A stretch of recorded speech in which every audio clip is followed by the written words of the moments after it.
ಭಗವತ್ಪಾದಾಚಾರ್ಯ ಗುರುಭ್ಯೋ ನಮಃ. ಹರಿ ಓಂ.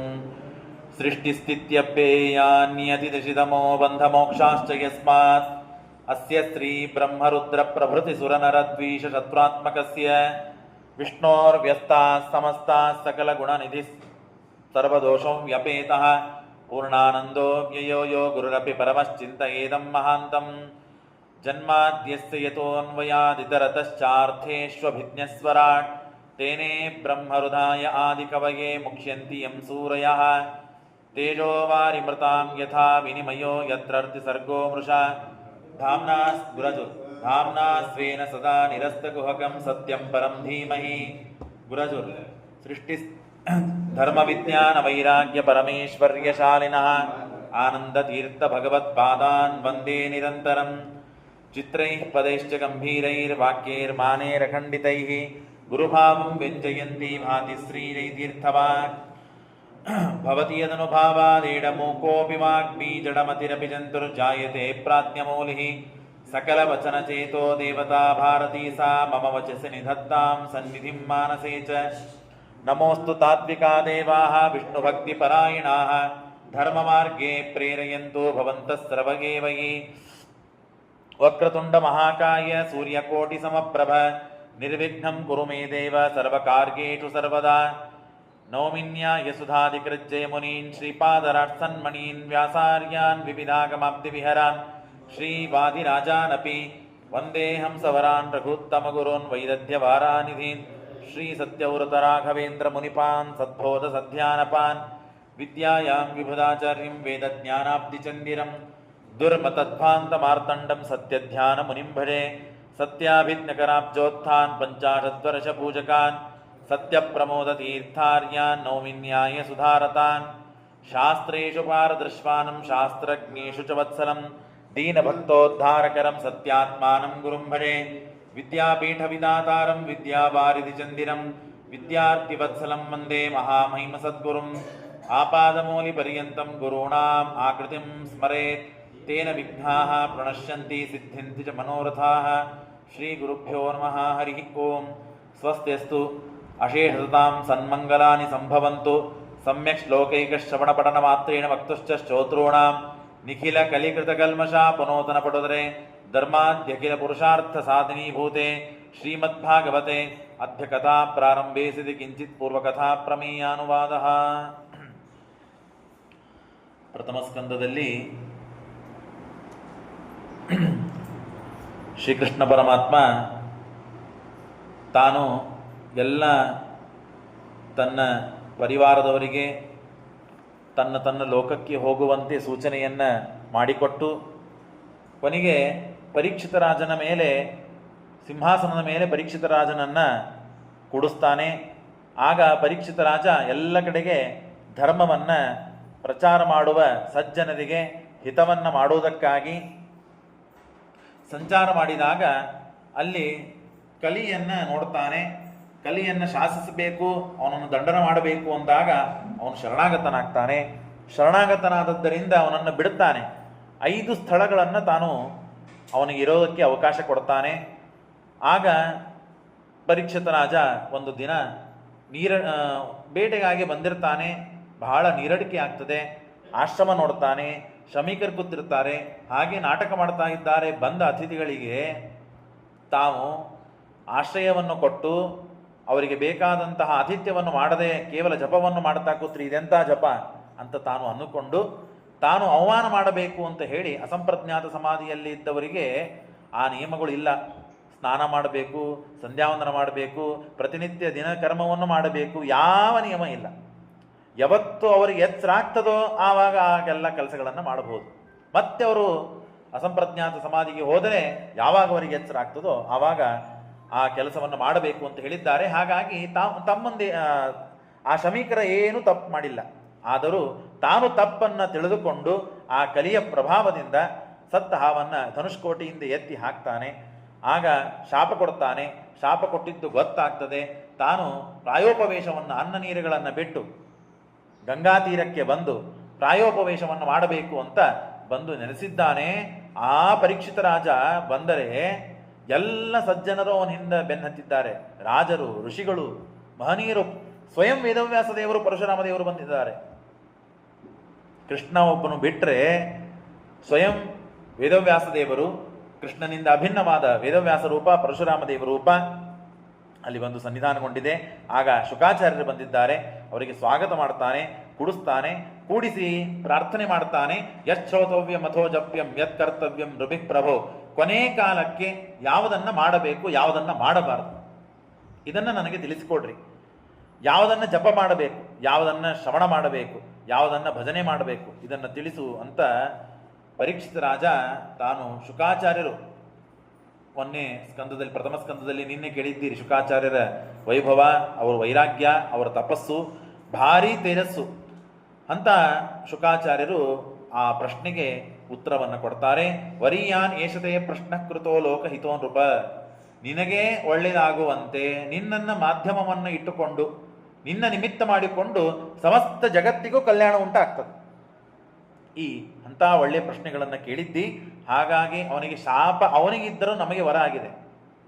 ಪರೀಕ್ಷಿತ ರಾಜನಿಗೆ ಅವತ್ತು ಏನು ಕಲ್ಯಾಭೇಷವಾಯಿತೋ, ಏನು ಸಮಸ್ಯೆ ಬಂತೋ, ಅದಕ್ಕಾಗಿ ತಾನು ಅವಮಾನ ಮಾಡೋದಕ್ಕಾಗಿ ಹಾವನ್ನು ಹಾಕಿ ಶಾಪವನ್ನು ಪಡೆದ. ನಾವು ಇವತ್ತು ಅವನ ಶಾಪ ಅವನಿಗಾದರೆ ನಮಗೆಲ್ಲ ವರ, ಭಾಗವತ ಶ್ರವಣ ಮಾಡುವ ಸೌಭಾಗ್ಯ ಅವನ ದ್ವಾರ ನಮಗೆಲ್ಲ ದೊರಕಿದೆ ಅಂತ ಶುಕಾಚಾರ್ಯರು ಉಪದೇಶವನ್ನು ಮಾಡಿದ್ದಾರೆ.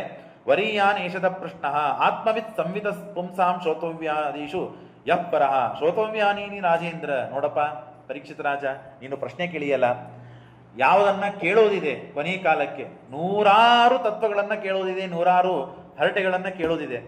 ಆದರೆ ಆತ್ಮವಿತ್ ರಾಜೇಂದ್ರ ಣಾಂ ಸಂಧಿ ಸಹಸ್ರಶಃ ಅಪಶ್ಯತಂ ಆತ್ಮತತ್ವಂ ಗೃಹೇಶು ಗೃಹಮೇದಿನ. ಆದರೆ ಆತ್ಮತತ್ವವನ್ನು ಕೇಳಬೇಕು, ಭಗವಂತನನ್ನು ತಿಳಿಯಬೇಕು, ಭಗವಂತನನ್ನು ಆರಾಧಿಸಬೇಕು. ಇದೇ ನಿಜವಾದಂತಹದ್ದು ತತ್ವ. ನಿದ್ರೆಯ ಹ್ರಿಯತೆ ನಕ್ತಂ. ಆದರೆ ಅದನ್ನು ನಾವು ಮಾಡ್ಲಿಕ್ಕಾಗುವುದಿಲ್ಲ. ಅರ್ಧ ಆಯುಷ್ಯವನ್ನ ನಿದ್ರೆಯಲ್ಲೇನೆ ಕಳೆದು ಹಾಕ್ತೇವೆ. ವ್ಯವಸಾಯನ ಇನ್ನು ಎಚ್ಚರಿದ್ದ ಕಾಲದಲ್ಲಿ ಏನಾದರೂ ಶ್ರವಣ ಮನನ ನಿಧಿಧ್ಯಾಸನ, ಭಗವಂತನಲ್ಲಿ ತನ್ಮಯತೆ ಇತ್ಯಾದಿಗಳನ್ನು ಪಡಿಬೇಕು ಅಂತ ವಿಚಾರ ಮಾಡಿದರೆ ವ್ಯವಸಾಯನ ಹೊಟ್ಟೆ ಪಾಡಿಗಾಗಿ, ಕುಟುಂಬ ಭರಣಕ್ಕಾಗಿ, ಹೆಂಡತಿ ಮಕ್ಕಳನ್ನು ನೋಡಿಕೊಳ್ಳಬೇಕು ಅನ್ನೋ ಸಲುವಾಗಿ ತಾನು ಮುಂಜಾನ ಸಮಯ ಎಲ್ಲ ಕಳೆದು ಬಿಡ್ತಾನೆ. ದಿವಾರ್ಥೇನ ಚ ರಾಜನ್ ಕುಟುಂಬ ಭರಣೇನವ. ಹೀಗೆ ಎಲ್ಲ ಪರಿಸ್ಥಿತಿ ಇದೆ ಮನುಷ್ಯನದು. ತಸ್ಮಾತ್ ಭಾರತ ಸರ್ವಾತ್ಮ. ಆಗು ಆ ಸಮಸ್ಯೆ ಇತ್ತು. ಯಾಕಂದ್ರೆ ಆಗು ಮನುಷ್ಯರು ಬದುಕಲೇಬೇಕಲ್ಲ. ಬದುಕಬೇಕು ಅಂದರೆ ವ್ಯವಹಾರಗಳನ್ನು ಮಾಡಲೇಬೇಕು. ಹಾಗಾಗಿ ಎಲ್ಲ ಕಾಲಕ್ಕೂ ಎಲ್ಲ ಯುಗಗಳಲ್ಲಿಯೂ ಮನುಷ್ಯನಿಗೆ ವೈರಾಗ್ಯ ಇರಲೇಬೇಕು. ಇದ್ರೇನೆ ಅವನು ಸಾಧನ ಮಾಡ್ತಾನೆ. ಕೃತಯುಗದಲ್ಲಿ, ತ್ರೇತಾಯುಗದಲ್ಲಿ ಮನುಷ್ಯರಿಗೆ ಸಾಧನಕ್ಕೇನು ಬಹಳ ತೊಂದರೆ ಇದ್ದಿದ್ದಿಲ್ಲ, ಹಾಗಿಲ್ಲ, ತೊಂದರೆ ಇತ್ತು. ಆದರೆ ವಿರಕ್ತರಾಗಿದ್ರು, ಹಾಗಾಗಿ ಸಾಧನ ಅನುಕೂಲವಾಗ್ತಿತ್ತು ಅಷ್ಟೇ. ಈಗೇನು ಅವಸ್ಥೆಗಳಿವೆ, ಎಲ್ಲ ಅವಸ್ಥೆಗಳು ಅದಕ್ಕೆ ಹೇಳಿದ್ರಲ್ಲ, ತಿನ್ನುವುದು ಉಣುದು ಮಾಡಿಕೊಂಡು ಎಲ್ಲರಿಗೂ ಎಲ್ಲ ಕಾಲಕ್ಕೆ ಎಲ್ಲ ಅವಸ್ಥೆಗಳು ಇರುವುದೇ. ಹೆಂಡತಿ ಮಕ್ಕಳು ಆವಾಗ ಇರುವರೇ.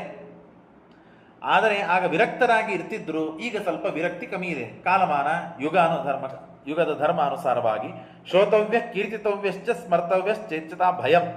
ಶ್ರೋತವ್ಯ ಮತ್ತು ಕೀರ್ತಿತವ್ಯ, ಸ್ಮರ್ತವ್ಯ, ನಿರಂತರವಾಗಿ ಸ್ಮರಣೆ ಮಾಡಬೇಕು, ಶ್ರವಣ ಮಾಡಿದ್ದನ್ನ ಮನನೆ ಮಾಡಬೇಕು ಅಂತ ಹೇಳುತ್ತದೆ. ಏತಾನ್.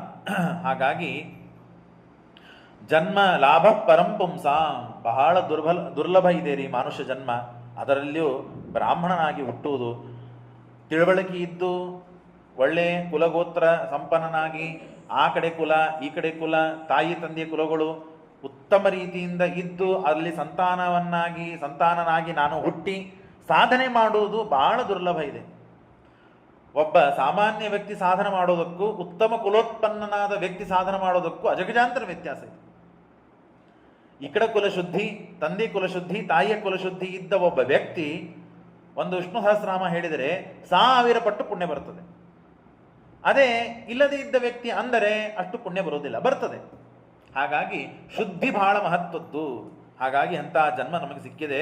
ಹಾಗಾಗಿ ಆ ಜನ್ಮದಲ್ಲಿ ಪ್ರಾಗೇಣ ಮುನಯ ರಾಜನ್ ನಿವೃತ್ತಾ ವಿಧಿ ನಿಷೇಧತಃ ನೈರ್ಗುಣ್ಯಸ್ತ್ಯ ರಮಂತೇಜ ಗುಣಾನ್ ಅನುಕಥೆ ಹರೇಹೇ. ಆ ಪರಮಾತ್ಮನ ಕಥೆಗಳನ್ನು ಶ್ರವಣ ಮಾಡ್ತಾ ಇದ್ದರೆ ನಮಗೆ ಬಂದ ವಿಘ್ನಗಳೂ ಪರಿಹಾರ ಆಗ್ತದೆ. ಮುಂದೆ ಸಾಧನದಲ್ಲಿಯೂ ಮುಂದೆ ನಡೀತೇವೆ. ಅದಕ್ಕಾಗಿ ಏನು ಮಾಡಬೇಕು ಅಂದರೆ ಇದಂ ಭಾಗವತಂ ನಾಮ ಪುರಾಣಂ ಬ್ರಹ್ಮ ಸಂಹಿತಂ, ವೇದವ್ಯಾಸ ದೇವರಿಂದ ರಚಿತವಾದ, ನಾನು ಅಧೀತವಾನ್, ನನ್ನ ತಂದೆಯಾದ ವೇದವ್ಯಾಸ ದೇವರು ಇಲ್ಲೇ ಇದ್ದಾರಲ್ಲ, ಅವರಿಂದ ನಾನು ಶ್ರವಣ ಮಾಡಿದ್ದು.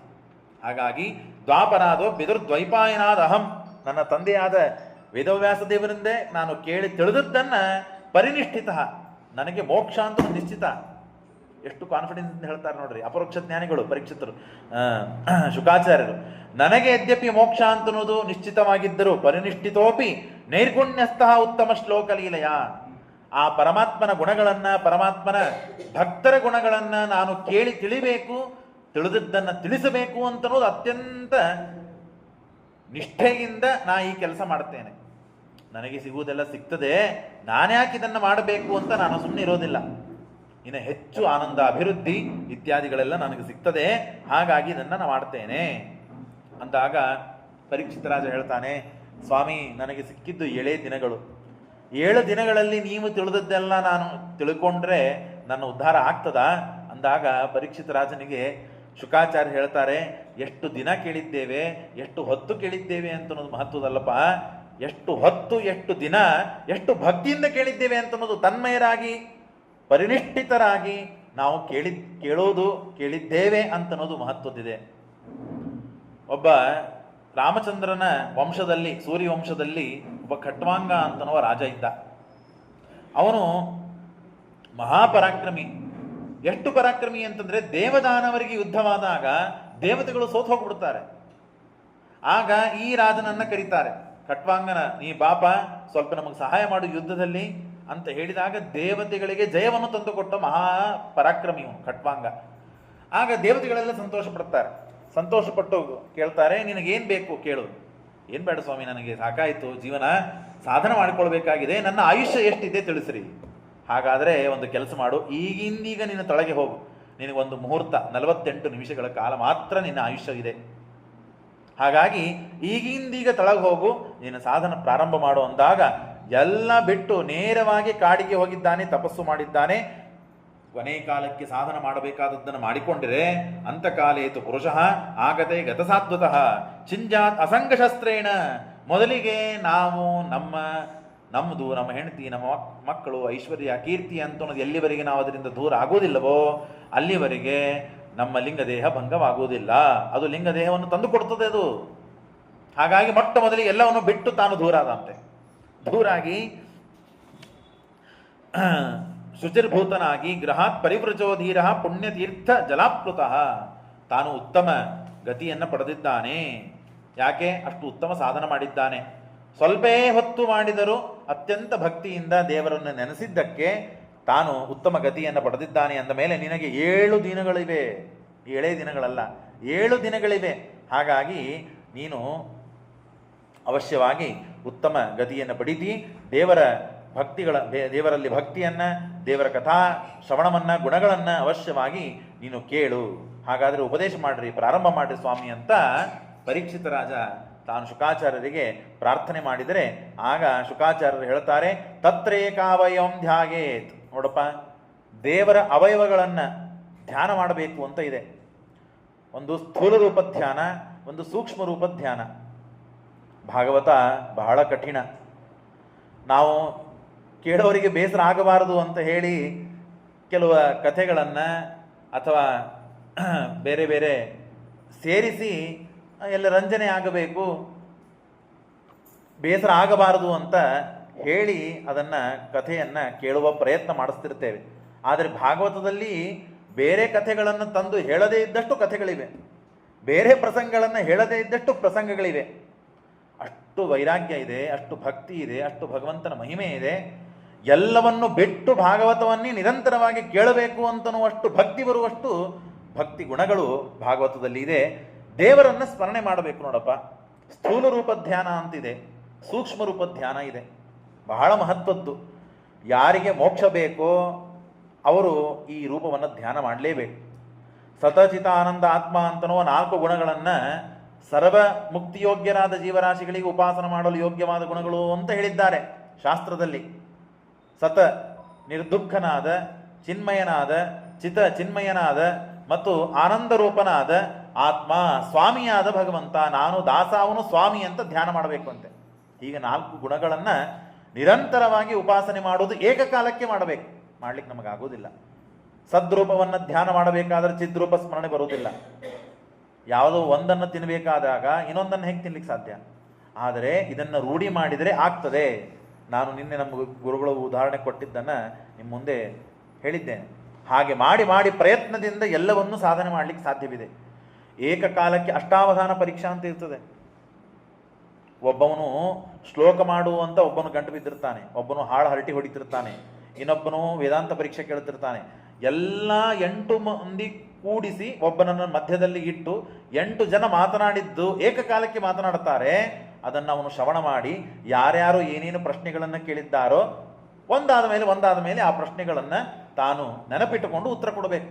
ಇದು ಅಷ್ಟಾವಧಾನಿ, ಶತಾವಧಾನಿಗಳಿದ್ದಾರೆ. ಈಗ 100 ಪ್ರಶ್ನೆಗಳನ್ನು ಏಕಕಾಲಕ್ಕೆ ಎಲ್ಲರೂ ಕೇಳಿದರೆ ಗಜಿಬಿಜಿ ಆಗ್ತದೆ. ಅದನ್ನು ಪ್ರಾತಿಸ್ವಿಕವಾಗಿ ಪ್ರತ್ಯೇಕವಾಗಿ ಅದನ್ನು ಆಲಿಸಿ ತಾನು ಅದಕ್ಕೆ ಉತ್ತರ ಕೊಡುವಂಥ ಮಹಾನುಭಾವರಿದ್ದಾರೆ. ಅಂದಮೇಲೆ ಏಕಕಾಲಕ್ಕೆ ಗುಣಗಳನ್ನು ಅನುಷ್ಠಾನ ಮಾಡುವ ಸಾಮರ್ಥ್ಯ ಅನುಷ್ಠಾನ ಮಾಡಿದಾಗಲೇ ಬರುವುದು. ಹಾಗೆ ದೇವರ ಗುಣಗಳನ್ನು, ದೇವರ ಅವಯವಗಳನ್ನು ಚಿಂತನೆ ಮಾಡಬೇಕು. ತತ್ರೆ ಆಗಲಿಲ್ಲ, ನಮಗೆ ಏಕಕಾಲಕ್ಕೆ ಎಲ್ಲ ಗುಣಗಳನ್ನು ಉಪಾಸನೆ ಮಾಡಲಿಕ್ಕೆ ಆಗುವುದಿಲ್ಲ. ಹಾಗಾದರೆ ಏನು ಮಾಡಬೇಕು? ಒಂದೇ ಅವಯವವನ್ನು, ಪರಮಾತ್ಮನ ಪಾದವನ್ನು ಮೊದಲಿಗೆ ಉಪಾಸನೆ ಮಾಡೋಣ. 10 ದಿನ ನಾವು ಪಾಠದಲ್ಲಿ ಮಾಡ್ತಿರ್ತೇವಲ್ಲ, 1 ಸುಮಧ್ವಿಜಯ, 3 ಒಂದೇ ಸರ್ಗ, 4 ದಿವಸ, 1 ವಾರ ಸತತವಾಗಿ ಅನ್ನೋದು ಪ್ರಾಕ್ಟೀಸ್ ಆಗ್ತದೆ.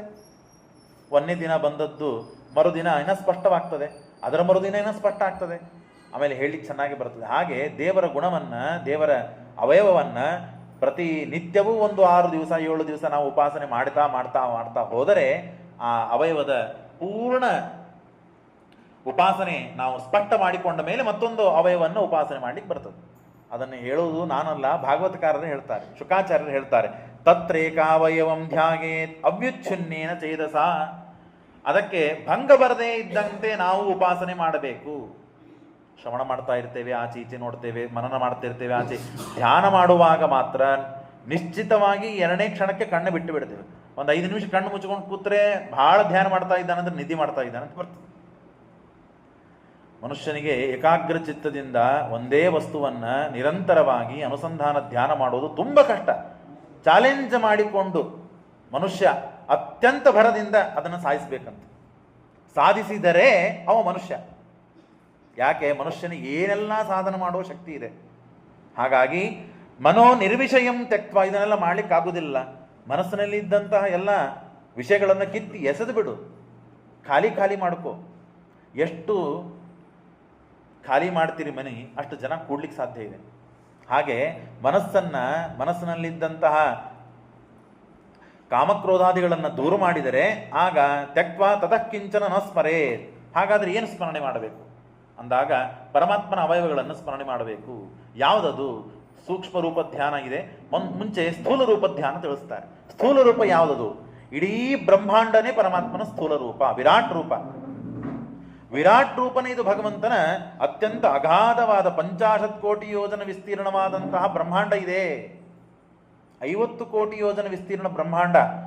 ಎತ್ತರನೂ ಹಾಗೆ, ಅಡ್ಡನೂ ಹಾಗೆ. ಎಷ್ಟು ಇದೆ, ಏನಿದೆ ಅದನ್ನು ವಿಚಾರ ಮಾಡಲಿಕ್ಕೆ ಸಾಧ್ಯವಿಲ್ಲ. ಮುಂದೆ ಸೃಷ್ಟಿ ಬರ್ತದೆ. ಅದು ಕೇವಲ ಒಂದು ಸಾಸ್ವಿ ಕಾಳದಷ್ಟು 50 ಕೋಟಿ ಯೋಜನ ವಿಸ್ತೀರ್ಣವಾದ ಬ್ರಹ್ಮಾಂಡ 1000 ಹೆಡೆಯ ಶೇಷನ ಮೇಲೆ ಒಂದು ಸಾಸ್ವಿ ಕಾಳದಷ್ಟು ಇದೆ. ಈಗ ಅದ್ಭುತವಾದ ವಸ್ತುಗಳನ್ನು ನೋಡಿದಾಗ ನಾವು ಕಣ್ಣನ್ನು ಅರಳಿಸ್ತೇವೆ, ಮಿಚ್ಚಂತೇವೆ, ಹೀಗೆ ಕೈ ಮಾಡ್ತೇವೆ, ಗೆಳೆಯಂದ್ರ ಜೊತೆಗೇನೋ ಅಂತಂತೇವೆ. ಆದರೆ ಇದೆಲ್ಲ ನಮಗೆ ಆಶ್ಚರ್ಯನೇ ಅನಿಸೋದಿಲ್ಲ. ಯಾಕಂದ್ರೆ ಅದು ಏನಿದೆ ಅಂತ ನಮಗೆ ಕಲ್ಪನೂ ಬರುವುದಿಲ್ಲ. ಯಾವಾಗ ಇದು ನಮಗೆ ಆಶ್ಚರ್ಯ, ಅಗಾಧ, ಅಪರಿಮಿತ ಅಂತ ಅನಿಸ್ತದೆ ಅಂದರೆ ಸ್ವಲ್ಪವಾದರೂ ಅದರ ಬಗ್ಗೆ ಮೇಲಿಂದ ಮೇಲೆ ಶ್ರವಣ ಮಾಡಿ ಕೇಳಿ ಅದರ ಬಗ್ಗೆ ಸ್ವಲ್ಪ ಆಸಕ್ತಿ ಬೆಳೆದಿತ್ತು ಅಂತ ಆದರೆ, ಏನೋ ಅದನ್ನು ಲಾಸ್ಟ್ ಟೈಮ್ ನಾವು ಕೇಳಲಿಕ್ಕಿದ್ವಿ, ಅಷ್ಟು ಸ್ವಲ್ಪ ತಿಳಿತೂನೇ, ಹೆಚ್ಚು ತಿಳಿಲಿಲ್ಲ, ಏನಿದೆ ಅದನ್ನು ಕೇಳಿ ತಿಳಿಬೇಕು ಅಂತನ್ನುವ ಆಸಕ್ತಿ ಬರ್ತದೆ. ಯಾಕೆ? ಈಗ ನೋಡ್ರಿ, ಸೀರಿಯಲ್ ನೋಡ್ತಿರ್ಬೇಕಾದಾಗ ಹಿಂದಿಂದ ಅಷ್ಟೇ ನಿಂದಿಸ್ಬಿಡ್ತಾರೆ, ನಾಳಿನ ದಿವಸ ನೋಡಬೇಕು ಅವರು ಅಂತ ಹೇಳಿ ಇಂಟ್ರೆಸ್ಟ್ ಕೊಟ್ಟು ಬಿಡಿಸ್ತಾರೆ ಇಲ್ಲ ಅವ್ರನ್ನ. ಹಾಗೆ ಅಲ್ಲಿ ಅರ್ಧಮರ್ಧ ಆದದ್ದನ್ನು ನಾವು ಇಂಟ್ರೆಸ್ಟ್ ಪಡಿಸ್ಬೇಕಿಲ್ಲಿ. ಇಂಟ್ರೆಸ್ಟ್ ತಗೊಂಡು ಅದನ್ನು ಅರ್ಥ ಮಾಡಿಕೊಳ್ಬೇಕಂತಿದೆ. ಜಿತಾಸ್ಮಾಶಃ, ಅವನ ಮೊದಲಿಗೆ ಒಂದು ಆಸನದ ಮೇಲೆ ಕೂಡಬೇಕು. ಹಾಗೆ ಈಗ ಅಳಬಾರ್ದು. ಒಂದೇ ಏಕಾಗ್ರ ಚಿತ್ತದಿಂದ ಏಕಾಸನದಲ್ಲಿ ಕೂಡಬೇಕು. ಜಿತೇಂದ್ರಿಯ, ಎಲ್ಲ ಇಂದ್ರಿಯಗಳನ್ನು ತನ್ನ ವಶಪಡಿಸ್ಕೊಳ್ಬೇಕಂತೆ. ಸ್ಥೂಲೋ ಭಗವತೆ ರೂಪೇ, ಸ್ಥೂಲವಾದ ಭಗವಂತನ ರೂಪವನ್ನ ತಾನು ಅಂಡಕೋಶೆ ಶರೀರೇಸ್ಮಿನ್ ಸಪ್ತಾವರಣ ಸಂಯುತೆ ವೈರಾಜ ಪುರುಷೋ ಯೋಸೋ ಭಗವಾನ್ ಧಾರಣಾಶ್ರಯ. ಸಮಸ್ತ ಬ್ರಹ್ಮಾಂಡವನ್ನ ಭಗವಂತ ತನ್ನ ಸಮಸ್ತ ಅಪಾದ ಮೌಲ್ಯ ಪರ್ಯಂತವಾಗಿ ಧಾರಣೆ ಮಾಡಿದ್ದಾನಂತೆ. ಏನದು? ಪಾತಾಳಮೇತಸ್ಸ ಹಿಪಾದ ಮೂಲಂ ಪಠಂತಿ ಪಾರ್ಷ್ಣಿ ಪ್ರಭದೇ ರಸಾತಲಂ ಮಹಾತಲಂ ವಿಸ್ತೃಜತೋತ ಗುಲ್ಫೋ ರಸ ತಲಾತಲಂ ವೈ ಪುರುಷಸ್ರಂಗೆ ದ್ವೇ ಜಾನುನೀ ಸುತಲಂ ವಿಶ್ವಮೂರ್ತೆ ರುರುದ್ವಯಂ ವಿತಲಂ ಚಾತಲಂಚ ಮಹೀತಲಂ ತಜ್ಜಲನಂ ಮಹೀಪತೆ ರಭಸ್ಥಲಂ ಚಾಭಿರಸೋ ಗೃಣಂತಿ ಉರುಸ್ಥಲಂ ಜ್ಯೋತಿರನೇಕಮಸ್ಯ ಅಗ್ರಿವಾಜವರ ಮಹರ್ವದನಂ ವೈ ಜನೋಸ್ಯ ತಪೋರದಾಟಿಂ ಉದರಯ ವಿದುರಾದಿ ಪುಂಸಃ ಸತ್ಯಂ ತು ಶೀರ್ಷಾಣಿ ಸಹಸ್ರಶೀರ್ಷ್ಣಃ. ಹೀಗೆ ಇಡೀ ಅಧ್ಯಾಯ ಭಗವಂತ ತಾನು ಯಾವ ಯಾವ ಅವಯವಗಳಲ್ಲಿ ಯಾವ ಯಾವ ಮತ್ತು ಲೋಕಗಳನ್ನು, ಇಲ್ಲಿ ಹೀಗಿದೆ ಪರಿಸ್ಥಿತಿ. ಯಾವ ಅವಯವದಲ್ಲಿ ಪರಮಾತ್ಮನ ಪಾದತಲದಿಂದ ಪಾತಾಳ ಹುಟ್ಟಿದೆ. ಪರಮಾತ್ಮನ ಪಾದತಲದಿಂದ ಪಾತಾಳ, ಅಂಗೈ ಅಂತೀವಲ್ಲ, ಹಂಗೆ ಅಂಗಾಲ ಅಂತೇವೆ. ಅಂಗಾಲದಿಂದ ಪಾತಾಳ ಹುಟ್ಟಿದೆ. ಇಲ್ಲಿ ನಾವು ಅರ್ಥ ಮಾಡಿಕೊಳ್ಬೇಕು. 2ನೇ ಸ್ಕಂದ ಬಹಳ ಕಠಿಣ, ಭಾಗವತವೇ ಕಠಿಣ, ಅದರಲ್ಲಿಯೂ ದ್ವಿತೀಯ ಸ್ಕಂದ ಕಠಿಣ, ಅದರಲ್ಲಿಯೂ ದ್ವಿತೀಯಾಧ್ಯಾಯ ಕಠಿಣ, ಅದರೊಳಗೆ ಯಾದುಪತ್ಯ ಟಿಪ್ಪಣಿ ಮೇಲೆ ಇನ್ನ ಕಠಿಣ ಅಂತ ಇದೆ. ಹಾಗಾಗಿ ಆ ಪಾದತಲದಲ್ಲಿ ಇದ್ದ ಯಾವ ಪಾತಾಳವಿದೆಯೋ ಆ ಪಾತಾಳ ಪರಮಾತ್ಮನ ಪಾದದಿಂದ ಹುಟ್ಟಿದೆ ಮತ್ತು ಪರಮಾತ್ಮನ ಪಾದದಲ್ಲೇನೆ ಆಶ್ರಿತವಾಗಿದೆ. ಮತ್ತು ಆ ಪಾದತಲದಿಂದ ಹುಟ್ಟಿದ ಪಾತಾಳಕ್ಕೆ ಅಭಿಮಾನಿಯಾದ ದೇವತೆ ಏನಿದ್ದಾನೋ ಆ ಪಾದದಿಂದ ಹುಟ್ಟಿದ ಪರಮಾತ್ಮನ ಪಾದದಲ್ಲೇನೆ ಅವನು ಸಾಯುಜ್ಯವನ್ನು ಪಡಿತಾನೆ. ಹೀಗೆ ಸಮಸ್ತ ಅವಯವಗಳಲ್ಲಿದ್ದ ತತ್ವಾಭಿಮಾನಿ ದೇವತೆಗಳು ಆಯಾ ಅವಯವಗಳಿಂದ ಹುಟ್ಟಿ ಆ ಅವಯಗಳಲ್ಲಿ ಆಶ್ರಿತರಾಗಿ ಆಯಾ ಅವಯಗಳಲ್ಲೇನೆ ಸಾಯುಜ್ಯವನ್ನು ಪಡಿತಾರೆ. ಇದನ್ನ ನಾವು ಮೊಟ್ಟ ಮೊದಲಿಗೆ ಹೆಡ್ಡಿಂಗ್ ಸೂತ್ರ ಇದು. ಇದನ್ನು ಇಟ್ಟುಕೊಂಡು ಮುಂದೆ ಎಲ್ಲವನ್ನ ನಾವು ಅನುಷ್ಠಾನದಲ್ಲಿ ಇಟ್ಟುಕೊಂಡು ಹೋಗೋಣ. ನೋಡ್ರಿ, ಒಮ್ಮೆಯಾದರೂ ಏನು ಪರಮಾತ್ಮನ ಅವಯವಗಳು, ಪರಮಾತ್ಮನ ಅವಯವದಿಂದ ಯಾವ್ಯಾವ ಪದಾರ್ಥಗಳು ಹುಟ್ಟಿವೆ ಅಂತ ಅನ್ನೋದನ್ನು ಕೇಳಿ ತಿಳಿಬೇಕು. ಪರಮಾತ್ಮನ ಪಾದತಲದಿಂದ ಪಾತಾಳ, ಇನ್ನ ಪಾದದ ಮೇಲೆ ಭಾಗದಲ್ಲಿ ಇದ್ದದ್ದು ರಸಾತಲ, ಇನ್ನ ಮಣಿಗಂಟು ಅಂತ ಕರೀತಾರಲ್ಲ ಮೇಲಿನ ಭಾಗ, ಹಿಂಬಿಡದ ಮೇಲಿನ ಭಾಗಕ್ಕೆ, ಆ ಮಣಿಗಂಟದಿಂದ ಹುಟ್ಟಿದ್ದು ತಲಾತಲ, ಇನ್ನು ಜಂಗದಿಂದ ಹುಟ್ಟಿದ್ದು ಮಹಾತಲ, ಇನ್ನು ಜಂಗದಿಂದ ಹುಟ್ಟಿದ್ದು ತಲಾತಲ, ಮಣಿಗಂಟದಿಂದ ಇನ್ನು ಕಾಲುಮಣಿಯಿಂದ ಹುಟ್ಟಿದ್ದು ಸುತಲ, ಇನ್ನು ತೊಡೆಯಿಂದ ಹುಟ್ಟಿದ್ದು ವಿತಲ ಮತ್ತು ಅತಲ, ಇನ್ನು ಜಂಗದಿಂದ ಹುಟ್ಟಿದ್ದು ಭೂತಲ, ಇನ್ನು ನಾಭಿಯಿಂದ ಹುಟ್ಟಿದ್ದು ಭುವರ್ಲೋಕ, ಇನ್ನು ಉರಸ್ಸಿನಿಂದ ಹುಟ್ಟಿದ್ದು ಸ್ವರ್ಗ, ಇನ್ನು ಕುತ್ತಿಗೆಯಿಂದ ಹುಟ್ಟಿದ್ದು ಮಹರ್ಲೋಕ, ಮುಖದಿಂದ ಹುಟ್ಟಿದ್ದು ಜನಲೋಕ, ಹಣೆಯಿಂದ ಹುಟ್ಟಿದ್ದು ತಪೋಲೋಕ, ತಲೆಯಿಂದ ಹುಟ್ಟಿದ್ದು ಸತ್ಯಲೋಕ, ಇನ್ನು ಬಾಹುಗಳಿಂದ ಹುಟ್ಟಿದ್ದು ಲೋಕಪಾಲರು, ಕಿವಿಯಿಂದ ಹುಟ್ಟಿದ್ದು ಶ್ರೋತ್ರದಿಂದ ಹುಟ್ಟಿದ್ದು ಶಬ್ದ, ಮೂಗಿನಿಂದ ಹುಟ್ಟಿದ್ದು ಅಶ್ವಿನಿ, ಘ್ರಾಣದಿಂದ ಹುಟ್ಟಿದ್ದು ಗಂಧ, ಚಕ್ಷುರಿಂದ ಹುಟ್ಟಿದ್ದು ಸೂರ್ಯ ಮತ್ತು ಸ್ವರ್ಗ, ಇನ್ನು ರಪ್ಪೆ, ಕಣ್ಣಿನ ರಪ್ಪೆಯಿಂದ ಹುಟ್ಟಿದ್ದು ಹಗಲು ಮತ್ತು ರಾತ್ರಿ, ಇನ್ನು ಭ್ರೂಭಂಗದಿಂದ ಹುಬ್ಬಿನ ಚಲ್ಲಾಟ ಇದೆ ಪರಮಾತ್ಮನದು. ಆ ಹುಬ್ಬಿನ ಚಲ್ಲಾಟದಿಂದ ಬ್ರಹ್ಮದೇವರ ಪದವಿ ಬ್ರಹ್ಮದೇವರಿಗೆ ಸಿಕ್ಕಿದೆ ಅಂತೆ. ಆ ಚಲ್ಲಾಟದಿಂದಲೇನೆ ಮುಂದೆ ಕೇಳ್ತೀರಿ, ಬ್ರಹ್ಮದೇವರನ್ನ ಏನಂತಾರೆ, ಸಿಡಿದು ಹಾಕಿಬಿಡ್ತಾನೆ ಪರಮಾತ್ಮ, ಶೀಳಿ ಹಾಕಿಬಿಡ್ತಾನೆ, ಕೊಂದೇ ಹಾಕ್ತಾನೆ ಪರಮಾತ್ಮ. ಇಷ್ಟು ಸಾಮರ್ಥ್ಯ ಪರಮಾತ್ಮನ ಹುಬ್ಬಿನ ಭ್ರೂಭಂಗಕ್ಕೆ, ಚಲ್ಲಾಟಕ್ಕೆ. ತೊಡೆಗಳಿಂದ ಹುಟ್ಟಿದ್ದು ಜಲ, ಇನ್ನ ಜಿಹ್ವ ನಾಲಿಗೆಯಿಂದ ಹುಟ್ಟಿದ್ದು ರಸಗಳು, ಅನೇಕ ರಸಗಳು, ಇನ್ನ ಮಾತಿನಿಂದ ಹುಟ್ಟಿದ್ದು ಛಂದಸ್ಸು, ಇನ್ನ ಕೋರೆ ಹಲ್ಲುಗಳು, ಆ ಕೋರೆ ಹಲ್ಲುಗಳಿಂದ ಹುಟ್ಟಿದ್ದು, ಒಂದು ಕೋರೆ ಹಲ್ಲಿನಿಂದ ಸೂರ್ಯ, ಇನ್ನೊಂದು ಕೋರೆ ಹಲ್ಲಿನಿಂದ ಚಂದ್ರ, ಇನ್ನು ದಂತ ಹಲ್ಲುಗಳಿಂದ ಹುಟ್ಟಿದ್ದು ನಕ್ಷತ್ರ, ಇನ್ನ ನಾಚಿಕೆ, ಪರಮಾತ್ಮ ನಾಚ್ತಾನಲ್ಲ, ಕೆಲವೊಮ್ಮೆ ನಾವೆಲ್ಲ ನಾಚ್ತೇವಲ್ಲ, ಪರಮಾತ್ಮನ ನಾಚಿಕೆಯಿಂದ ಹುಟ್ಟಿದ್ದು ಮಾಯಾ ಅಂತೆ. ಇನ್ನು ತುಟಿ, ಮೇಲಿನ ತುಟಿಯಿಂದ ತಳಗಿನ ತುಟಿಯಿಂದ ಹುಟ್ಟಿದ್ದು ಮಾಯಾ, ನಾಚಿಕೆ ಮತ್ತು ಲೋಭ. ಇನ್ನು ಸ್ತನದಿಂದ ಹುಟ್ಟಿದ್ದು ಧರ್ಮ, ಪೃಷ್ಠದಿಂದ ಹುಟ್ಟಿದ್ದು ಅಧರ್ಮ, ಗುಹ್ಯದಿಂದ ಹುಟ್ಟಿದ್ದು ಪ್ರಜಾಪತಿ, ವೃಷಣದಿಂದ ಹುಟ್ಟಿದ್ದು ಮಿತ್ರ, ಕುಕ್ಷಿಯಿಂದ ಹುಟ್ಟಿದ್ದು ಸಮುದ್ರ, ಇನ್ನ ಎಲುಬಿಂದ ಹುಟ್ಟಿದ್ದು ಬಣ್ಣ, ಇನ್ನು ಧಮನಿಯಿಂದ ಹುಟ್ಟಿದ್ದು ನದಿ, ಇನ್ನು ರೋಮದಿಂದ ಹುಟ್ಟಿದ್ದು ವೃಕ್ಷ, ವೀರ್ಯದಿಂದ, ಪರಮಾತ್ಮನ ವೀರ್ಯದಿಂದ ಹುಟ್ಟಿದ್ದು ಅನ್ನ. ಇನ್ನು ಶ್ವಾಸದಿಂದ, ಪರಮಾತ್ಮನ ಶ್ವಾಸೋಚ್ಛ್ವಾಸದಿಂದ ಹುಟ್ಟಿದ್ದು ವಾಯುದೇವರು. ಗಮನದಿಂದ ಹುಟ್ಟಿದ್ದು ಆಯುಷ್ಷು. ಕರ್ಮದಿಂದ ಹುಟ್ಟಿದ್ದು ಸಂಸಾರ. ಕೇಶದಿಂದ ಹುಟ್ಟಿದ್ದು ಮೇಘ. ದೇಹದಿಂದ ಹುಟ್ಟಿದ್ದು ಸಂಧ್ಯಾ ಮತ್ತು ರಾತ್ರಿ. ಹೃದಯದಿಂದ ಹುಟ್ಟಿದ್ದು ಅವ್ಯಕ್ತ ತತ್ವ. ಮನಸ್ಸಿನಿಂದ ಹುಟ್ಟಿದ್ದು ಚಂದ್ರ. ಬುದ್ಧಿಯಿಂದ ಬ್ರಹ್ಮ. ಅಂತಃಕರಣದಿಂದ ರುದ್ರ.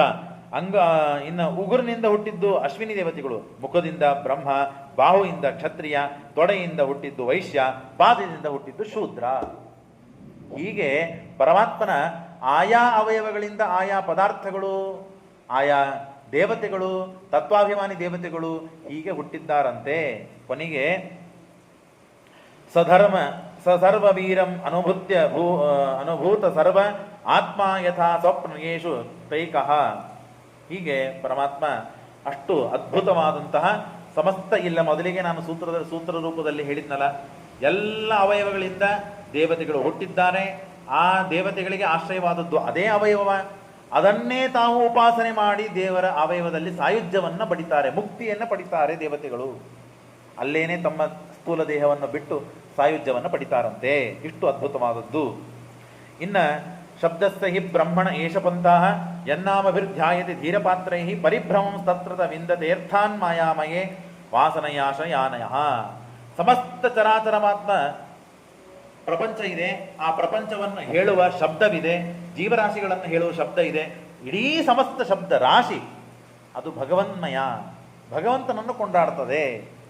ಸಮಸ್ತ ಶಬ್ದಗಳು ರಾಮಕೃಷ್ಣ ವೇದವ್ಯಾಸ ಅಂತೂ ಶಬ್ದಗಳಾಯಿತು. ಸಂಸ್ಕೃತ ಸಕಲ ಶಬ್ದಗಳು ಕೂಡ ಪರಮಾತ್ಮನನ್ನ ಕೊಂಡಾಡ್ತದೆ. ಇಂದ್ರ, ಚಂದ್ರ, ನಾರಾಯಣ, ವಿಷ್ಣು, ಕೃಷ್ಣ, ರಾಮ ಇವೆಲ್ಲ ಶಬ್ದಗಳಿವೆ ಅಲ್ಲ ಅಂತಂದ್ರೆ ಅದು ಕೇವಲ ಪಾರಿಭಾಷಿಕವಾಗಿ ಆಯಾ ವ್ಯಕ್ತಿಗಳನ್ನ ಸಾಂಕೇತಿಕವಾಗಿ ಹೇಳೋದಕ್ಕಾಗಿ ಆ ಶಬ್ದಗಳು. ಸ್ತ್ರೀ ಶಬ್ದಗಳು ಕೂಡ ಅದೇ ಭಗವದ್ವಾಚಕ.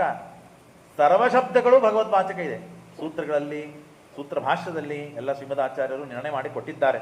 ಇರಲಿ, ಮತ್ತೆ ಹಾಗೆ ಹೀಗೆ ಅಂತ ಹೇಳ್ತಾರಲ್ಲ ಶಬ್ದಗಳು, ಅಂದರೆ ಪರಿಭ್ರಮನ್. ಅವರು ಭ್ರಮಿಸಿ ಆಯಾ ಮನುಷ್ಯನ ಶಬ್ದಗಳು ಅಂತ ಅವರು ಭ್ರಮಿಸಿದ್ದಾರೆ ಹೊರತು ನಿಜವಾಗಿ ಎಲ್ಲ ನೋಡಿದರೆ ಅದು ದೇವರ ಶಬ್ದವೇ. ಯಾಕೆ ಗೊತ್ತಾ? ಕೃಷ್ಣ ನಿಂತಿದ್ದಾನೆ, ನಾವು ರಾಮ ರಾಮ ರಾಮ ಅಂತ 10 ಬಾರಿ ಕರೆದ್ರು ಅವನು ತಿರುಗಿ ನೋಡಿದಿಲ್ಲ. ತಿರುಗಿ ನೋಡ್ತಾನ ಅವನು? ನೋಡೋದಿಲ್ಲ ಅವನು. ಹಾಗಾಗಿ ಅವನು ನೋಡಬೇಕು ಅನ್ನೋ ಸಲುವಾಗಿ ಅವನು ಜಗತ್ತಿನಲ್ಲಿ ಈ ಶಬ್ದದಿಂದ ಇವನನ್ನ ಗುರುತಿಸಬೇಕು ಅಂತ ಹೇಳಿ ಆ ಶಬ್ದ ನಾಮಕರಣವನ್ನು ಮಾಡಿದ್ದಾನೆ. ಇಷ್ಟೇ ಹೊರತು ಬೇರೆದೇನೂ ಅಲ್ಲ. ಹಾಗಾಗಿ ಸಕಲ ಶಬ್ದಗಳಿಂದ ವಾಚ್ಯನಾದವನು ಭಗವಂತ ಅಂತ ತಿಳಿದು ಬರ್ತದೆ. ಇನ್ನೇ ವಿರಕ್ತನಾಗಬೇಕು. ಈ ಸ್ಥೂಲ ರೂಪವನ್ನ, ಸೂಕ್ಷ್ಮ ರೂಪವನ್ನ ಧ್ಯಾನ ಮಾಡಬೇಕಾದ್ರೆ ವಿರಕ್ತಿ ಬರದೇ ಹೊರತು ಸ್ಥೂಲ ರೂಪ, ಸೂಕ್ಷ್ಮ ರೂಪ ಧ್ಯಾನ ಬರಲು ಸಾಧ್ಯವಿಲ್ಲ. ವಿರಕ್ತಿ ಬರಬೇಕಾದ್ರೆ ಚೀರಾಣಿಕಿಂ ಪತಿನ ಸಂತಿ ದಿಶಂತಿ ಭಿಕ್ಷಾಂ ನೈವಾಂಗ್ರಿಭಾ ಪರಭೃತ ಸ್ಮರಿತೋಪ್ಯಚುತ್ತನ್ ತಮ್ ನಿರ್ವೃತೋ ನಿಯತಾರ್ಥೋ ಭಜೇತ. ಇವೆರಡು ಶಬ್ದಗಳ, ಈ ಶಬ್ದಗಳಿಂದ ತೋರಿದ ಅರ್ಥ ಅದ್ಭುತವಾಗಿ ವ್ಯಾಖ್ಯಾನ ಮಾಡಿದ್ದಾರೆ. ನಿನಗೆ ಬಟ್ಟೆಗಳು ಬೇಕು ಅಂತ ಹೇಳಿ ನೀನು ಅದಕ್ಕಾಗಿ ದುಡಿತೀಯ, ಶ್ರಮ ಪಡ್ತೀಯ, ಅದಕ್ಕಾಗಿ ಮಾಡಬಾರದ ಎಲ್ಲ ಕೆಲಸಗಳನ್ನು ಮಾಡ್ತೀಯ. ಒಳ್ಳೆಯ ರೀತಿಯಿಂದ ನಿನಗೆ ಬೇಕಾದದ್ದು, ನೀ 1000 ರೂಪಾಯಿ ಬಟ್ಟೆ ಹಾಕೋಬೇಕಾಗಿದೆ. 1000 ರೂಪಾಯಿ ಬಟ್ಟೆ ಹಾಕೊಳ್ಳಿಕ್ಕೆ ಬೇಕಾದಷ್ಟು ಹಣ ನಿನಗೆ ಸಿಗಲಿಲ್ಲ ಅಂತ ಆದರೆ ಮನುಷ್ಯ ಅಡ್ಡದಾರಿ ಹಿಡಿತಾನೆ, ಮಾಡಬಾರದ ಕೆಲಸಗಳನ್ನು ಮಾಡ್ತಾನೆ, ಸ್ವಲ್ಪ ದಿವಸ ಸಹನೆ ಮಾಡ್ತಾನೆ. ಸಹನೆ ಮಾಡ್ಲಿಕ್ಕೆ ಆಗುವುದಿಲ್ಲ ಅವನಿಗೆ, ಸಹನೆ ಮಾಡ್ಲಿಕ್ಕೆ ಆಗುವುದಿಲ್ಲ ಅವನಿಗೆ. ಹಾಗಾಗಿ ಮನುಷ್ಯ ಏನು ಸಿಗ್ತದೋ ಅದರಲ್ಲಿ ಅಲ್ಪತೃಪ್ತನಾಗಿರಬೇಕು. ಬಟ್ಟೆಗಳಿಲ್ಲ ಅಂದರೆ ಅಲ್ಲಿ ಇಲ್ಲೇ ಬಟ್ಟೆಗಳು ಸಿಗ್ತದೆ. ಆ ಬಟ್ಟೆಗಳನ್ನು ಶ್ರೀಮಂತರು ಕೊಡ್ತಿರ್ತಾರೆ, ಇಸ್ಕೊಂಡು ಬೇಕು, ಉಟ್ಕೋಬೇಕು. ಅಲ್ಲಿ ತಿನ್ನಲಿಕ್ಕೆ ಹಣ್ಣು ಇವೆ, ಹಂಪಲಿವೆ. ಪರಮಾತ್ಮ ಇನ್ನೊಬ್ಬರು ಕಂಪೌಂಡದಲ್ಲಿ ಇದ್ದ ಹೋಗಿ ಹಣ್ಣನ್ನು ತಗೋಬಾರ್ದು. ಅದು ನಮ್ಮ ಸ್ವಾತಂತ್ರ್ಯ ಅಲ್ಲ. ಕಾಡಿಗೆ ಹೋಗ್ರಿ, ಅಲ್ಲಿ ಹಣ್ಣುಗಳು ಸಿಗ್ತದೆ, ತಿಂದು ಬದುಕಲಿಕ್ಕೆ ಸಾಧ್ಯವಿದೆ. ಅವಶ್ಯವಾಗಿ ಬದುಕಬೇಕು ಅಂತ ಹೇಳ್ತದೆ ಶಾಸ್ತ್ರ. ಹೀಗೆ ಮಾಡಿ ಧ್ಯಾನ ಮಾಡ್ತಾ ಮಾಡ್ತಾ ಮಾಡ್ತಾ ಇದ್ದಾಗ ಯಾವುದೇ ಪರಮಾತ್ಮನ ಮೂರ್ತಿಯನ್ನ ಅಥವಾ ಬ್ರಾಹ್ಮಣರ ಪೂಜೆಯನ್ನ, ಅನ್ನದಾನವನ್ನ, ಏನೇ ನಾವು ಸತ್ಕರ್ಮವನ್ನು ಮಾಡಬೇಕಾದಾಗ ಶಾಸ್ತ್ರ ಹೇಳ್ತದೆ ತನ್ನಿವೃತ ನಿವೃತ್ತಾರ್ಥೋ ಭಜೇತ. ಸಂತೋಷದಿಂದ ಕೆಲಸ ಮಾಡಪ್ಪ. ಅನ್ನದಾನ ಮಾಡ್ತಾ ಇದೆಯಲ್ಲ, ಸಂತೋಷದಿಂದ ಮಾಡು. ಮಾಡಿ ಪೇಚಾಡಬೇಡ, ಸೊಳ್ಳೆ ಮಾಡಿದ್ವಿ, ಇಷ್ಟು ಖರ್ಚಾಯ್ತು ಅಂತಕ್ಕದ್ದಲ್ಲ. ದೇವರ ಉಪಾಸನೆ, ದೇವರ ಶಾಲಿಗ್ರಾಮ, ಚಕ್ರಾಂಗ ಶಾಸ್ತ್ರ ಹೇಳ್ತದೆ, ನಮ್ಮ ಮನೆಯಲ್ಲಿ ಸಣ್ಣ ಪ್ರತಿಮೆ ಇರ್ತದೆ, ಸಣ್ಣ ಚಾಲಿಕೆ, ಭಾಳ ಅಂದರೆ ಇಷ್ಟು ದೊಡ್ಡದಿರ್ತದೆ, ಹಳೆ ದೊಡ್ಡ ದೇವರು ಅಂತ ಒಳಗೆ ಇಟ್ಬಿಟ್ಟಿರ್ತೇವೆ. ಯಾವಾಗ ಯಾವ ದೇವರನ್ನು ಪೂಜೆ ಮಾಡ್ತಾ ಇರ್ತೇವೋ ಆ ದೇವರಲ್ಲಿ ಅನಂತ ಬ್ರಹ್ಮಾಂಡ ನಾಯಕನಾದ ಭಗವಂತ, ಅನಂತಾನಂತ ರೂಪಗಳು, ಅನಂತ ಗುಣಗಳಿಂದ ಪೂರ್ಣನಾದ ಭಗವಂತ, ಈಗೇನು ವಿರಾಟ್ ರೂಪವನ್ನು ಕೇಳಿದಿರಲ್ಲ ಸಂಕ್ಷೇಪವಾಗಿ, ಆ ವಿರಾಟ್ ರೂಪದಲ್ಲಿ ಇದ್ದ ಅನಂತ ಗುಣಗಳು, ಅನಂತ ರೂಪಗಳು, ಅನಂತ ಕ್ರಿಯಾಗಳು, ಯಾವುದನ್ನು ಮಾಡಬೇಕಾದ್ರೆ ಪರಮಾತ್ಮ ಇಲ್ಲವೋ ಅದು ಯಾವುದನ್ನು ಮಾಡ್ಲಿಕ್ಕೆ ಸಾಧ್ಯ ಇಲ್ಲ. ಸತ್ತಾ ಪ್ರತೀತಿ ಪ್ರವೃತ್ತಿಗಳು ಬರಲು ಸಾಧ್ಯವಿಲ್ಲ. ಅಂತಹ ಭಗವನ್ಮಯವಾದಂತಹ ರೂಪಗಳು ಗುಣಗಳು ಅಂತ ಏನಿವೆಯೋ ಆ ಎಲ್ಲ ರೂಪಗಳು ಗುಣಗಳು ಒಂದು ಶಾಲಿಗ್ರಾಮದಲ್ಲಿ ಪರಮಾತ್ಮ ಬಂದು ಅಲ್ಲಿ ಎಲ್ಲ ಗುಣಗಳಿಂದ ಕೂಡಿದ ಪರಮಾತ್ಮ ಬಂದು ಸನ್ನಿಧಾನಗೊಳ್ತಾನೆ. ಇದನ್ನು ನಾವು ಉಪಾಸನೆ ಮಾಡಬೇಕಂತೆ. ಸಣ್ಣ ಕೃಷ್ಣನ ಪ್ರತಿಮೆ ಇದೆ, ಸಣ್ಣ ರಾಮನ ಪ್ರತಿಮೆ ಇದೆ, ನರಸಿಂಹದೇವರ ಪ್ರತಿಮೆ ಇದೆ. ಇಷ್ಟು ಪ್ರತಿಮೆಯಲ್ಲಿ ಅನಂತಾನಂತ ರೂಪಗಳಿಂದ ಕೂಡಿದ ಭಗವಂತನ ರೂಪ ಅಲ್ಲಿ ಬಂದು ನೆಲೆಸ್ತದೆ. ನಾವು ಹಾಗೆ ಅನುಸಂಧಾನ ಮಾಡಿ ಪೂಜೆ ಮಾಡಬೇಕಂತ. ಅಷ್ಟು ದೇವರ ಪೂಜೆಯನ್ನು ಮಾಡಿದ ಪುಣ್ಯ ನಮಗೆ ಬರ್ತದೆ. ಹಾಗಾಗಿ ಮಾಡುವ ಕೆಲಸ ಯಾವುದು ಶ್ರದ್ಧೆಯಿಂದ ಮಾಡ್ತೇವೋ ಸಂತೋಷದಿಂದ ಮಾಡಬೇಕಂತೆ, ನಗತಾ ಮಾಡಬೇಕಂತೆ, ಬೇಸರ ಮಾಡಿಕೊಂಡು ಮಾಡಬಾರದಂತೆ. ಮತ್ತು ಅಷ್ಟೇ ಅಲ್ಲದೇನೆ ಭಜೇತ, ಭಜನೆ ಮಾಡಬೇಕಾದ್ರೂ ಅಷ್ಟೇ. ಅನಿವಾರ್ಯ ಬಂದೀವ್ರಿ ಕೇಳಬೇಕು, ಅನಿವಾರ್ಯ ಕೂತೀವ್ರಿ ಊಟ ಮಾಡಬೇಕು ಇಲ್ಲ. ದೇವರ ಪ್ರಸಾದ ಅಂತಂದರೆ ಭಕ್ತಿಯಿಂದಲೇ ಸ್ವೀಕಾರ ಮಾಡಬೇಕು. ದೇವರ ಗುಣಗಳು, ದೇವರ ಶ್ರವಣ ಅಂದರೆ ಭಕ್ತಿಯಿಂದಲೇ ಶ್ರವಣ ಮಾಡಬೇಕು. ದೇವರ ಪ್ರದಕ್ಷಿಣೆ, ತಂದೆ ತಾಯಿಗಳ ಸೇವೆ, ಯಾವುದೇ ಸತ್ಕರ್ಮವಾಗಿರಲಿ ಮಾಡಬೇಕಾದಾಗ ಅದನ್ನು ಶ್ರದ್ಧೆಯಿಂದಲೇ ಮಾಡಬೇಕು ಅಂತ ಅಂದಾಗ ದೇವರು ಪ್ರೀತನಾಗ್ತಾನೆ, ಸಂತುಷ್ಟನಾಗ್ತಾನೆ, ಕೊಡಬೇಕಾದ ಫಲವನ್ನ ಸಮೃದ್ಧವಾಗಿ ಪರಮಾತ್ಮ ಕೊಡ್ತಾನೆ. ಹಾಗಾಗಿ ಮಾಡಬೇಕು ಅಂತ ಇದೆ.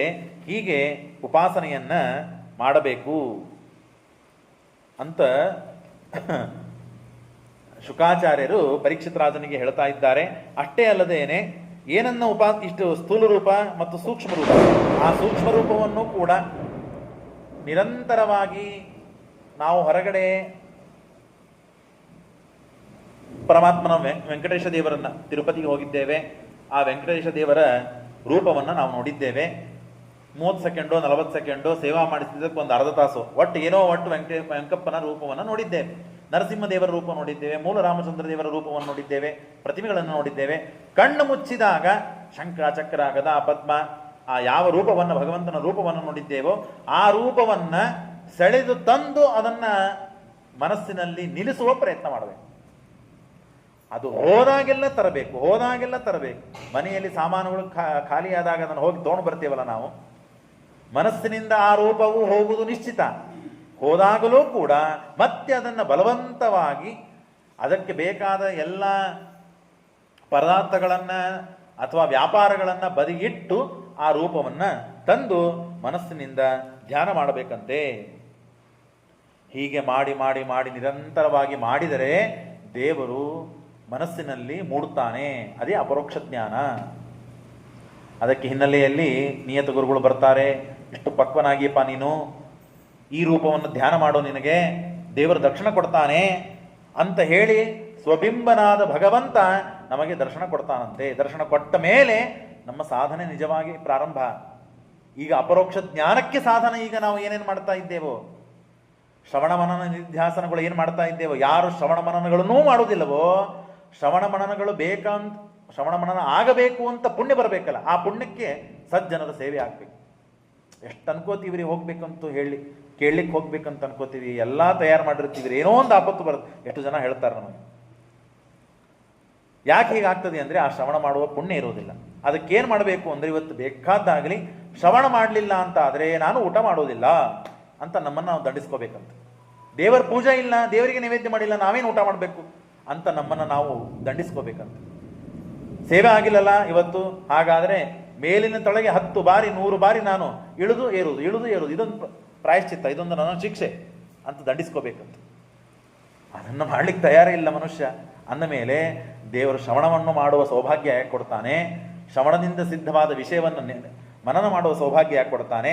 ಮನನದಿಂದ ಸಿದ್ಧವಾದ ಈ ವಿಷಯವನ್ನ ಧ್ಯಾನವನ್ನು ಮಾಡಿಸಿ ದೇವರ ಅಪರೋಕ್ಷ ಜ್ಞಾನ ಸಾಕ್ಷಾತ್ಕಾರ, ದೇವರ ಭಗವಂತನ ಸಾಕ್ಷಾತ್ಕಾರ ಮಾಡುವ ಸೌಭಾಗ್ಯವನ್ನು ಕೊಡೋದೇ ಇಲ್ಲ. ಕೊಡ್ತಾನೆ ಅಂತಂದ್ರೆ ಮನುಷ್ಯ ಇಷ್ಟು ಕಷ್ಟಪಟ್ಟಿದ್ದಾನೆ ಅಂತ ಅರ್ಥ. ಮುಂದೆ ನಾವು ಕೇಳ್ತೇವೆ, ಮಗನಾದ ಮಾತ್ರಕ್ಕೆ ನೀವು ಪ್ರೀತಿ ಮಾಡಬೇಕೇ ಹೊರತು ಪ್ರೀತಿ ಅಷ್ಟ ಮಾಡಿದಂತೆ ಎಲ್ಲ ಅವನಿಗೆ ಸಾಮಾನುಗಳನ್ನು ಒದಗಿಸಿ ಕೊಡಬಾರದು. ಅವನ ಸಲುವಾಗಿ ತಪಸ್ಸು ಮಾಡಬೇಕಷ್ಟೇ. ಬ್ಯಾಂಕ್ ಬ್ಯಾಲೆನ್ಸ್ ಎಷ್ಟಿದೆ ಅಂತ ಮಕ್ಕಳಿಗೆ ಹೇಳಿಕ್ಕೆ ಹೋಗ್ಬಾರ್ದು.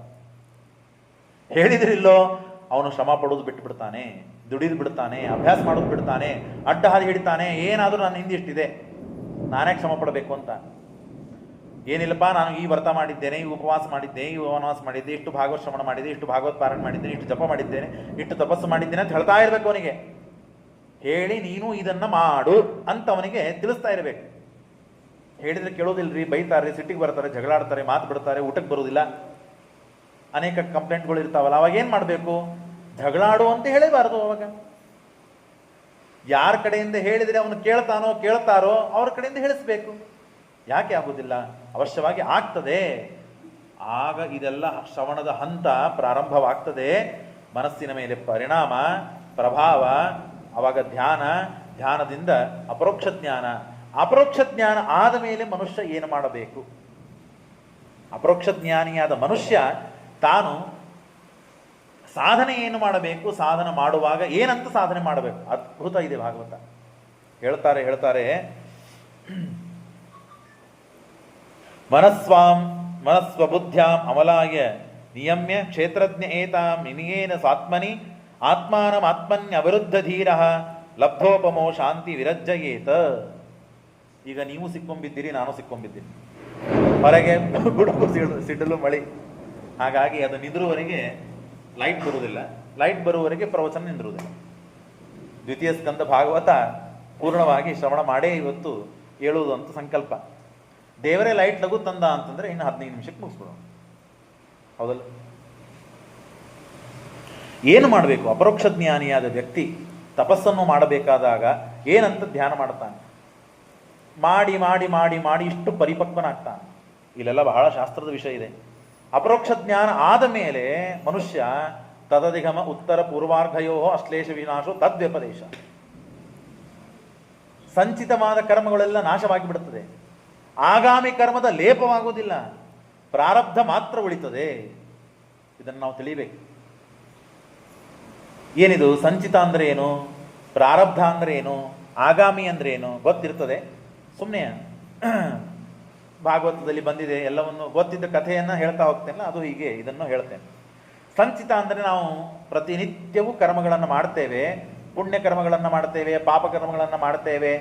ಅದೆಲ್ಲವೂ ಕೂಡ ಇಷ್ಟವಾದದ್ದು, ಅನಿಷ್ಟವಾದದ್ದು, ಇಷ್ಟಾನಿಷ್ಟವಾದಂತಹ ಪುಣ್ಯ ಪಾಪಗಳನ್ನು ಮಾಡ್ತಾ ಇರ್ತೇವೆ. ಹೀಗೆ ಅನಂತ ಜನ್ಮಕ್ಕೆ ಬೇಕಾದ ಕರ್ಮಗಳನ್ನು ಮಾಡ್ತಾನೆ ಇರ್ತೇವೆ ಪ್ರತಿನಿತ್ಯವೂ. ಹಾಗಾದ್ರೆ ಇದು ಎಂಡ್ ಆಗೋದು ಯಾವಾಗ, ಮುಗಿಯುವುದು ಯಾವಾಗ? ಇದನ್ನು ಮುಂದಿನ ಜನ್ಮಕ್ಕೆ ಬೇಕಾದ ಕರ್ಮಗಳನ್ನು ಈಗ ಎಷ್ಟು ಯಾವಾಗೋ ಮಾಡಿಟ್ಬಿಟ್ಟಿದ್ದೇವೆ ನಾವು. ಇನ್ನು ಎಷ್ಟು ಜನ್ಮಗಳು ಬರ್ತದೆ ಗೊತ್ತಿಲ್ಲ ಅಂದಮೇಲೆ, ಜನ್ಮವೇ ಹೋಗುವುದಿಲ್ಲ ಅಂದ ಮೇಲೆ ನಮ್ಮ ಉದ್ಧಾರ ಯಾವಾಗ ಅಂದಾಗ ಈ ಧ್ಯಾನಗಳನ್ನು ಮಾಡಿ, ಶ್ರವಣ ಮನನಗಳನ್ನು ಮಾಡಿಕೊಂಡು, ಇಷ್ಟೊತ್ತನ್ನು ನೀವು ಏನು ಕೇಳಿದಿರಲ್ಲ ಇದನ್ನು ಮಾಡಿ ಭಗವಂತನ ಸಾಕ್ಷಾತ್ಕಾರವಾದಾಗ ಸಂಚಿತ ಕರ್ಮಗಳು ಏನಿವೆಯೋ ಎಲ್ಲ ಸುಟ್ಟು ಹಾಕಿಬಿಡ್ತಾನೆ ಪರಮಾತ್ಮ. ಆಗಾಮಿ ಕರ್ಮ ಏನಿದೆಯಲ್ಲ, ನಾವು ಇನ್ನು ಮುಂದೆ ನಮ್ಮ ಮೋಕ್ಷ ಆಗುವವರೆಗೂ ಭೂಮಿಯಲ್ಲಿ ಇರಲೇಬೇಕು ತಪಸ್ಸು, ಅಥವಾ ಅಪರೋಕ್ಷ ಜ್ಞಾನಿಗಳಿಗೆ ಆಯಾ ಲೋಕಗಳನ್ನು ಕೊಡ್ತಾರೆ, ಅದನ್ನು ಮುಂದೆ ಹೇಳ್ತಾರೆ. ಆಯಾ ಲೋಕಗಳನ್ನು ಕೊಟ್ಟಾಗ ಅಲ್ಲಿದ್ದು ಬ್ರಹ್ಮದೇವರಿಗೆ 100 ವರ್ಷ ಆಗುವವರೆಗೂ ಕೂಡ ನಾವು ತಪಸ್ಸು ಮಾಡಬೇಕು ಅಂತಿದೆ.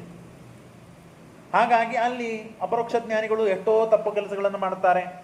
ಹಾಗಾದರೆ ಆಗಾಮಿಯಾದ ಕರ್ಮ ಇದೆ, ಆ ಕರ್ಮದಿಂದ ಮತ್ತೆ ಮುಂದೆ ಜನ್ಮ ಬರುವಂತೆ ಆಗ್ತದಾ? ಇಲ್ಲ, ಹಾಗೆಲ್ಲ ಆಗುವುದಿಲ್ಲ. ಅದಕ್ಕೆಲ್ಲ ಬೇರೆ ವ್ಯವಸ್ಥೆ ಇದೆ. ದೊಡ್ಡವರ ದ್ರೋಹ ಇತ್ತು ಅಂತಾದರೆ, ಅಪರೋಕ್ಷ ಆಗಿಯೂ ತನ್ನಕ್ಕಿಂತಲೂ ಉತ್ತಮರಾದವರ ಸ್ವೋತ್ತಮರ ದ್ರೋಹ ಮಾಡಿದ ಅಂತಾದರೆ ಅವನಿಗೆ ಆನಂದ ಘಾಸವನ್ನು ಹೇಳಿದ್ದಾರೆ. ಮೋಕ್ಷದಲ್ಲಿ ಸಿಗಬೇಕಾದ ಯಾವ ಆನಂದ ಇದೆ, ಆನಂದ ಘಾಸವನ್ನು ಹೇಳಿದ್ದಾರೆ. ಹಾಗಾಗಿ ಸಂಚಿತವಾದದ್ದು ನಾಶವಾಯಿತು, ಆಗಾಮಿಯಾದದ್ದು ಲೇಪವಾಗೋದಿಲ್ಲ, ಪ್ರಾರಬ್ಧ ಮಾತ್ರ ಉಳಿದಿದೆ. ಆ ಪ್ರಾರಬ್ಧವನ್ನು ಯಾರಾದರೂ ಭೋಗಿಸಲೇಬೇಕು. ಎಷ್ಟೇ ದೊಡ್ಡ ದೇವತೆ ಇರಲಿ, ಅವನು ಸಣ್ಣ ಪ್ರಾಣಿ ಇರಲಿ, ಆ ಪ್ರಾರಬ್ಧವನ್ನು ಪೂರ್ಣ ಭೋಗಿಸಿದ ಮೇಲೆ ಅವನಿಗೆ ಮೋಕ್ಷ. ಏನಿದು ಪ್ರಾರಬ್ಧ ಅಂದರೆ? ಇದಕ್ಕೊಂದು ಸುಮ್ಮನೆ ಉದಾಹರಣೆ ಕೊಡ್ತೇನೆ, ಎಲ್ಲರಿಗೆ ಮನವರಿಕೆ ಆಗ್ತದೆ. ಮನೆಯಲ್ಲಿ ನನಗೆ ಊಟಕ್ಕೆ ಕರೆದಿದ್ದೀರಿ. ನೀವು ಊಟಕ್ಕೆ ಕರೆದಾಗ ಎಲೆ ಹಾಕಿ ಚಟ್ನಿ, ಕೋಸಂಬರಿ, ಪಲ್ಯ, ಗೊಜ್ಜು, ಪಾಯಸ, ಅನ್ನ, ಹುಳಿ ಏನೇನು ಬಡಿಸ್ಬೇಕೆಲ್ಲ ಬಡಿಸಿದ್ದೀರಿ. ಬಡಿಸಿದಾಗ ಕೃಷ್ಣಾರ್ಪಣ ಮಸ್ತು ಹೇಳಿದಿರಿ, ನಾನು ಆಪೋಷಣ ತಗೊಂಡೆ, ಊಟಕ್ಕೆ ಪ್ರಾರಂಭವಾಯಿತು, ಪಾಯಸ ತಿಂದೆ, ನೀವು ಅಡಿಗೆ ಮನೆಯಿಂದ ಪಾಯಸ ಮತ್ತೆ ತಂದು ಹಾಕಿದ್ರಿ. ಹುಳಿಯನ್ನ ಅಥವಾ ತೊವಿಯನ್ನು ಏನು ತಿನ್ನಬೇಕು ತಿಂದು ಯಾವ ಪದಾರ್ಥ ಆಚಾರ ಖಾಲಿ ಮಾಡ್ತಾರೋ ಅದನ್ನು ಇವ್ರಿಗೆ ತಂದು ಹಾಕೋಣ ಅಂತ ರೆಡಿ ನಿಂತಿದ್ರಿ, ತಂದು ಹಾಕ್ತಾನೆ ಇದ್ದೀರಿ. ನಾನು ತಿಂದಷ್ಟೆಲ್ಲ ತಂದು ಹಾಕ್ತಾನೆ ಇದ್ದೀರಿ, ನಾನು ಸಾಕಂದ್ರೆ ಕೇಳ್ತಾನೆ ಇಲ್ಲ. ಒಳಗೆ ಅಡಿಗೆ ಮನೆಯಲ್ಲಿ ಏನಿದೆ ನೋಡ್ರಿ, ಖಾಲಿ ಆಗದೇ ಇದ್ದಷ್ಟು ಅಡಿಗೆ ಅದು ಸಂಚಿತ. ನಾವು ಮಾಡಿಟ್ಬಿಟ್ಟಿದ್ದೇವೆ ಇಷ್ಟು, ಇನ್ನ ಮಾಡ್ತಾನೆ ಇದ್ದೆ, ಅದು ಸಂಚಿತ ಅಂತ ಕರೀತಾರೆ.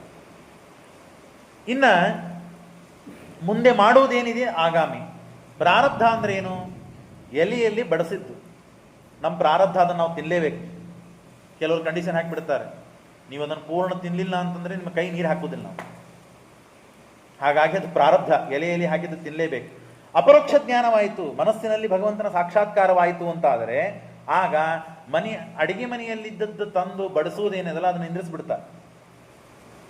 ಇಲ್ಲೇನು ಹಾಕ್ತೀವಲ್ಲ ಇಷ್ಟು ತಿನ್ಬೇಕು ನೀವು, ಆಗ ಪ್ರಾರಬ್ಧ ಮಾತ್ರ ಉಳಿತದೆ. ಎಷ್ಟು ನಾವು ಅಪರೋಕ್ಷ ಜ್ಞಾನ ಆಗೋಕ್ಕಿಂತ ಮುಂಚೆ ಎಲೆಯಲ್ಲಿ ಖಾಲಿ ಮಾಡಿದ್ದಿರ್ತದೋ ಅಷ್ಟು ಖಾಲಿಯಾದದ್ದೇ ಇರ್ತದೆ, ಇನ್ನು ಉಳಿದದ್ದೇನಿದೆ ಅದು ತಿನ್ಬೇಕಾಗ್ತದೆ, ಅದು ಇಷ್ಟನೋ ಅನಿಷ್ಟನೋ. ಹಾಗಾಗಿ ಜ್ಞಾನಿಗಳು ಏನು ಮಾಡಿಬಿಡ್ತಾರೆ, ಸೌಭರಿ ಋಷಿಗಳು ಇತ್ಯಾದಿಗಳು, ಅವರಿಗೆ 50 ಜನ್ಮ 100 ಜನ್ಮ ತಾಳುವ ಪ್ರಾರಬ್ಧ ಇದೆ. ಅದನ್ನು ಅಪರೋಕ್ಷ ಜ್ಞಾನದ ಸಾಮರ್ಥ್ಯದಿಂದ, ಇಲ್ಲ ಬಹಳ ವಿಷಯ, ಶಾಸ್ತ್ರದ ವಿಷಯ ಇದೆ. ಅಪರೋಕ್ಷ ಜ್ಞಾನದ ಸಾಮರ್ಥ್ಯದಿಂದ ಅವರಿಗಿಷ್ಟು ಸಾಮರ್ಥ್ಯ ಬರ್ತದಲ್ಲ ಅಂದರೆ, ಒಬ್ಬ ವ್ಯಕ್ತಿಯನ್ನು ನೋಡಿದಾಗ ಇವನು ಹಿಂದೆ ಏನೇನು ಮಾಡಿದ್ದ, ಏನೇನು ಜನ್ಮವನ್ನು ತಾಳಿದ್ದ, ಮುಂದೆ ಏನೇನು ತಾಳವನಿದ್ದಾನೆ, ಏನೇನು ಮಾಡವನಿದ್ದಾನೆ, ಏನು ಸಾಧನ ಮಾಡಬೇಕು ಎಲ್ಲ ಗೊತ್ತಾಗ್ಬಿಡ್ತದೆ. ತಮ್ಮದು ಗೊತ್ತಾಗ್ತದೆ, ಇನ್ನೊಬ್ರದ್ದು ಗೊತ್ತಾಗ್ತದೆ, ಅವರವ್ರ ಯೋಗ್ಯತಾನುಸಾರವಾಗಿ. ಹಾಗಾಗಿ ಪ್ರಾರಬ್ಧವನ್ನು ಮಾತ್ರ ಉಳಿಸಿಕೊಂಡಿರ್ತಾರೆ, ಅದನ್ನು ಭೋಗ ಮಾಡ್ತಿರ್ತಾರೆ. ಹಾಗಾಗಿ ಜ್ಞಾನಿಗಳು ಅಪರೋಕ್ಷ ಜ್ಞಾನದ ಸಾಮರ್ಥ್ಯದಿಂದ, ಎಲ್ಲರಿಗೂ ಸಾಧ್ಯವಿಲ್ಲ ಇದು, ಮಹಾಮಾವರ ಯೋಗ್ಯತಾ ಇರ್ತದೆ. ಅವರು ಅದೇ ಜನ್ಮದಲ್ಲೇನೆ 50 ದೇಹ ತಾಳಿ 50 ಜನ್ಮ ತಾಳಬೇಕಾದದ್ದು. ಯಾರು ತಾಯಿ ಹೊಟ್ಟೆಯಲ್ಲಿ ಹುಡ್ತಾರ್ರಿ? 9 ತಿಂಗಳು ಯಾರು ಕಷ್ಟಪಡ್ತಾರೆ? ಎಷ್ಟು ಸಂಕಟ ಇದೆ, ಎಷ್ಟು ಕಷ್ಟ ಇದೆ, ಅದನ್ನು ತಾಳಿ ಆದ ಮೇಲೆ ಹೊರಗೆ ಬಂದು ಸಾಯುವವರೆಗೆ ಇರಬೇಕಲ್ಲ. ಇದನ್ನು ತಾಳಿಗೆ ಸಾಧ್ಯವಿಲ್ಲ. ನಾವು ಈಗಿನ ಜನ್ಮದಲ್ಲೇನೆ, ಇದೇ ಜನ್ಮದಲ್ಲೇನೆ ಹಾಗೇ ನಾವು ತೀರಿಸ್ಬಿಡ್ತೇವೆ ಅಂತ ಹೇಳಿ ಅಪರೋಕ್ಷ ಜ್ಞಾನದ ಸಾಮರ್ಥ್ಯದಿಂದ ತೀರಿಸ್ಬಿಡ್ತಾರೆ. ಇದು ಅಪರೋಕ್ಷ ಜ್ಞಾನದ ಸಾಮರ್ಥ್ಯ, ಜ್ಞಾನಿಗಳ ಸಾಮರ್ಥ್ಯ. ಹಾಗಾಗಿ ಪ್ರಾರಬ್ಧ ಅಂದರೆ ಇದು, ಎಲೆಯಲ್ಲಿ ಇದ್ದದ್ದನ್ನು ತಿನ್ನಬೇಕು, ಇದು ಪ್ರಾರಬ್ಧ. ಒಳಗೆ ಅಡಿಗೆ ಮನೆಯಲ್ಲಿ ಇದ್ದದ್ದನ್ನು ತಂದು ಬಡಿಸುವುದು, ನಿಂದ್ರಿಸ್ತಾರೆ ಅಪರೋಕ್ಷ ಜ್ಞಾನ ಆದದ್ದಕ್ಕೆ. ಮುಂದೆ ಆಗುವ ಕರ್ಮದ ಲೇಪ ಆಗೋದಿಲ್ಲ ಅಪರೋಕ್ಷ ಜ್ಞಾನಕ್ಕಾಗಿ, ಜ್ಞಾನ ಆದದ್ದಕ್ಕಾಗಿ. ಹಾಗಾಗಿ ಈ ಅಪರೋಕ್ಷ ಜ್ಞಾನದ ಸಾಮರ್ಥ್ಯ ಇಷ್ಟು ಇದೆ. ಆ ಅಪರೋಕ್ಷ ಜ್ಞಾನಿಯಾದವನು ನಿರಂತರವಾಗಿ ಸಂತತವಾಗಿ ತನ್ನ ಲೋಕದಲ್ಲಿ ಕೂತು ಭಗವಂತನ ಉಪಾಸನೆಯ ಧ್ಯಾನವನ್ನು ಮಾಡಿ ಮಾಡಿ ಮಾಡಿ ಚರ್ಮದೇಹ ಬರ್ತದೆ. ದೇವರು ಒಂದು ನಿಯಮ ಮಾಡಿದ್ದಾನೆ. ವೇದವ್ಯಾಸ ದೇವರ ಚರಿತ್ರೆಯಲ್ಲಿ ನೀವು ಕೇಳಿದ್ದೀರಿ. ಕೀಟದಿಂದ ರಾಜ್ಯವನ್ನು ಆಳಿಸಿದ ಪರಮಾತ್ಮ, ಅದೇ ದೇಹದಿಂದಲೇ ಮುಕ್ತಿಯನ್ನು ಕೊಡಲು ಸಮರ್ಥನಾಗಿದ್ದ. ಅವನಿಗೆ ಮುಂದಿನ ಜನ್ಮ, ಯಾವ ಜನ್ಮ ಕೀಟದಿಂದ ರಾಜ್ಯ, ಇಷ್ಟೇ ಸಣ್ಣ ಕೀಟ ಸಿಂಹಾಸನ ಮೇಲೆ ಕೂಡಿಸಿ ದೇವರು ತನ್ನ ಸಾಮರ್ಥ್ಯದಿಂದ ಅಚಿಂತ್ಯಾದ್ಭುತ ಶಕ್ತಿಯಿಂದ ರಾಜ್ಯವನ್ನು ಆಳಿಸಿದ. ಅವನಿಗೆ ಮುಂದಿನ ಜನ್ಮದಲ್ಲಿ ವಿಪ್ರ ಬ್ರಾಹ್ಮಣನಾಗಬೇಕಾಗಿರುತ್ತದೆ. ಬ್ರಾಹ್ಮಣನಾಗಿ ಚರ್ಮದೇಹದಿಂದ ಅವನು ಮುಕ್ತಿಗೆ ಹೋಗ್ತಾನೆ. ಆಯಾ ಚರ್ಮದೇಹದಿಂದಲೇ ಆಯಾ ವ್ಯಕ್ತಿಗಳು ಮುಕ್ತಿಗೆ ಹೋಗಬೇಕು ಅಂತಿದೆ. ಇದು ದೇವರ ಹಾಕಿಕೊಟ್ಟ ನಿಯಮ. ಹಾಗಾಗಿ ಅಪರೋಕ್ಷ ಜ್ಞಾನಿಯಾದವನು ಕೊನೇ ಚರ್ಮದೇಹ ಬಂದಾಗ ತಾನು ದೇಹವನ್ನು ಕಳೆದುಕೊಳ್ಳಬೇಕು ಅಂತ ಹೇಳಿ ವಿಚಿತ್ರವಾದಂತಹ ಉಪಾಸನೆ ಮಾಡ್ತಾರೆ. ಆಗ ತಾವು ತಳಗೆ ದರ್ಭದ ಮೇಲೆ ಆಸನದ ಮೇಲೆ ತಾವು ಕೂಡ್ತಾರೆ. ಕೂತು ಯಾವ ಮೂಲಾಧಾರ ಇದೆಯಲ್ಲ ಆ ಮೂಲಾಧಾರದಿಂದ ವಾಯು ಹೊರಗಡೆ ಹೋಗಬಾರದು ಅಂತ ಹೇಳಿ ಗುದದ್ವಾರದಲ್ಲಿ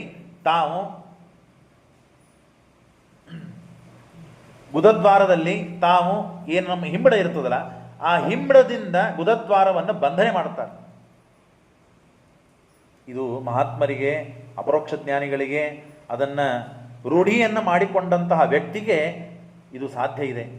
ಗುದದ್ವಾರವನ್ನು ಬಂಧನೆ ಮಾಡಿ ಅಲ್ಲಿದ್ದ ವಾಯುವನ್ನು ತಾವು ನಾಭಿಯಲ್ಲಿ ತೆಗೆದುಕೊಂಡು ಬರ್ತಾರೆ. ನಾಭಿಯಲ್ಲಿ ತೆಗೆದುಕೊಂಡು ಬಂದು ಹೃದಯದಲ್ಲಿ ತರ್ತಾರೆ. ಆಮೇಲೆ ವಕ್ಷಸ್ಥಳದಿಂದ ತಾಲು ಅಂತಂದ್ರೆ ನಾಲಿಗೆ ಮೇಲಿನ ಭಾಗ ಇದೆಯಲ್ಲ, ಆ ಮೇಲಿನ ಭಾಗಕ್ಕೆ ತಾಲು ಅಂತ ಕರೀತಾರೆ. ಆ ತಾಲುವಿಂದ ಭ್ರೂ ಮಧ್ಯದಲ್ಲಿ, ಎರಡು ಹುಬ್ಬಿನ ಮಧ್ಯದಲ್ಲಿ ಆ ವಾಯುವನ್ನು ತರುವ ಸಮಯದಲ್ಲೇನೆ ತನ್ನ ಸಾಮರ್ಥ್ಯದಿಂದ ಜೀವನನ್ನು ಹಾಗೇ ಮೇಲೆ ಎತ್ತುಕೊಂಡು ಬರ್ತಾರೆ ಆ ಜ್ಞಾನಿಗಳು. ಕೊನೆಗೆ ಬ್ರಹ್ಮರಂಧ್ರ. ಆ ಬ್ರಹ್ಮರಂಧ್ರಕ್ಕೆ ಬಂದ ಮೇಲೆ ತಾವು ಹಾಗೆ ಹೋಗ್ತಾರೆ. ಶತಂಚೈಕ ಹೃದಯಸ್ಯ ನಾಟ್ಯ. 100 ನಾಡಿಗಳಿವೆ ಮನುಷ್ಯನಿಗೆ, 100 ನಾಡಿಗಳು. ಅದರಲ್ಲಿ 50 ಎಡಭಾಗದಲ್ಲಿ, 50 ಬಲಭಾಗದಲ್ಲಿ. ಆ ನಾಡಿಗಳಿಂದ ಜೀವ ಹೊರಗೆ ಹೋಯಿತು ಅಂತಾದರೆ ಆಯಾ ಲೋಕಕ್ಕೆ ಹೋಗ್ತಾನೆ, ಮತ್ತೆ ಅವನಿಗೆ ಪುನರ್ಜನ್ಮ ಇದೆ. ಅದರಲ್ಲಿ 3 ನಾಡಿಗಳಿವೆ. ಇಂಗಲ, ಪಿಗ,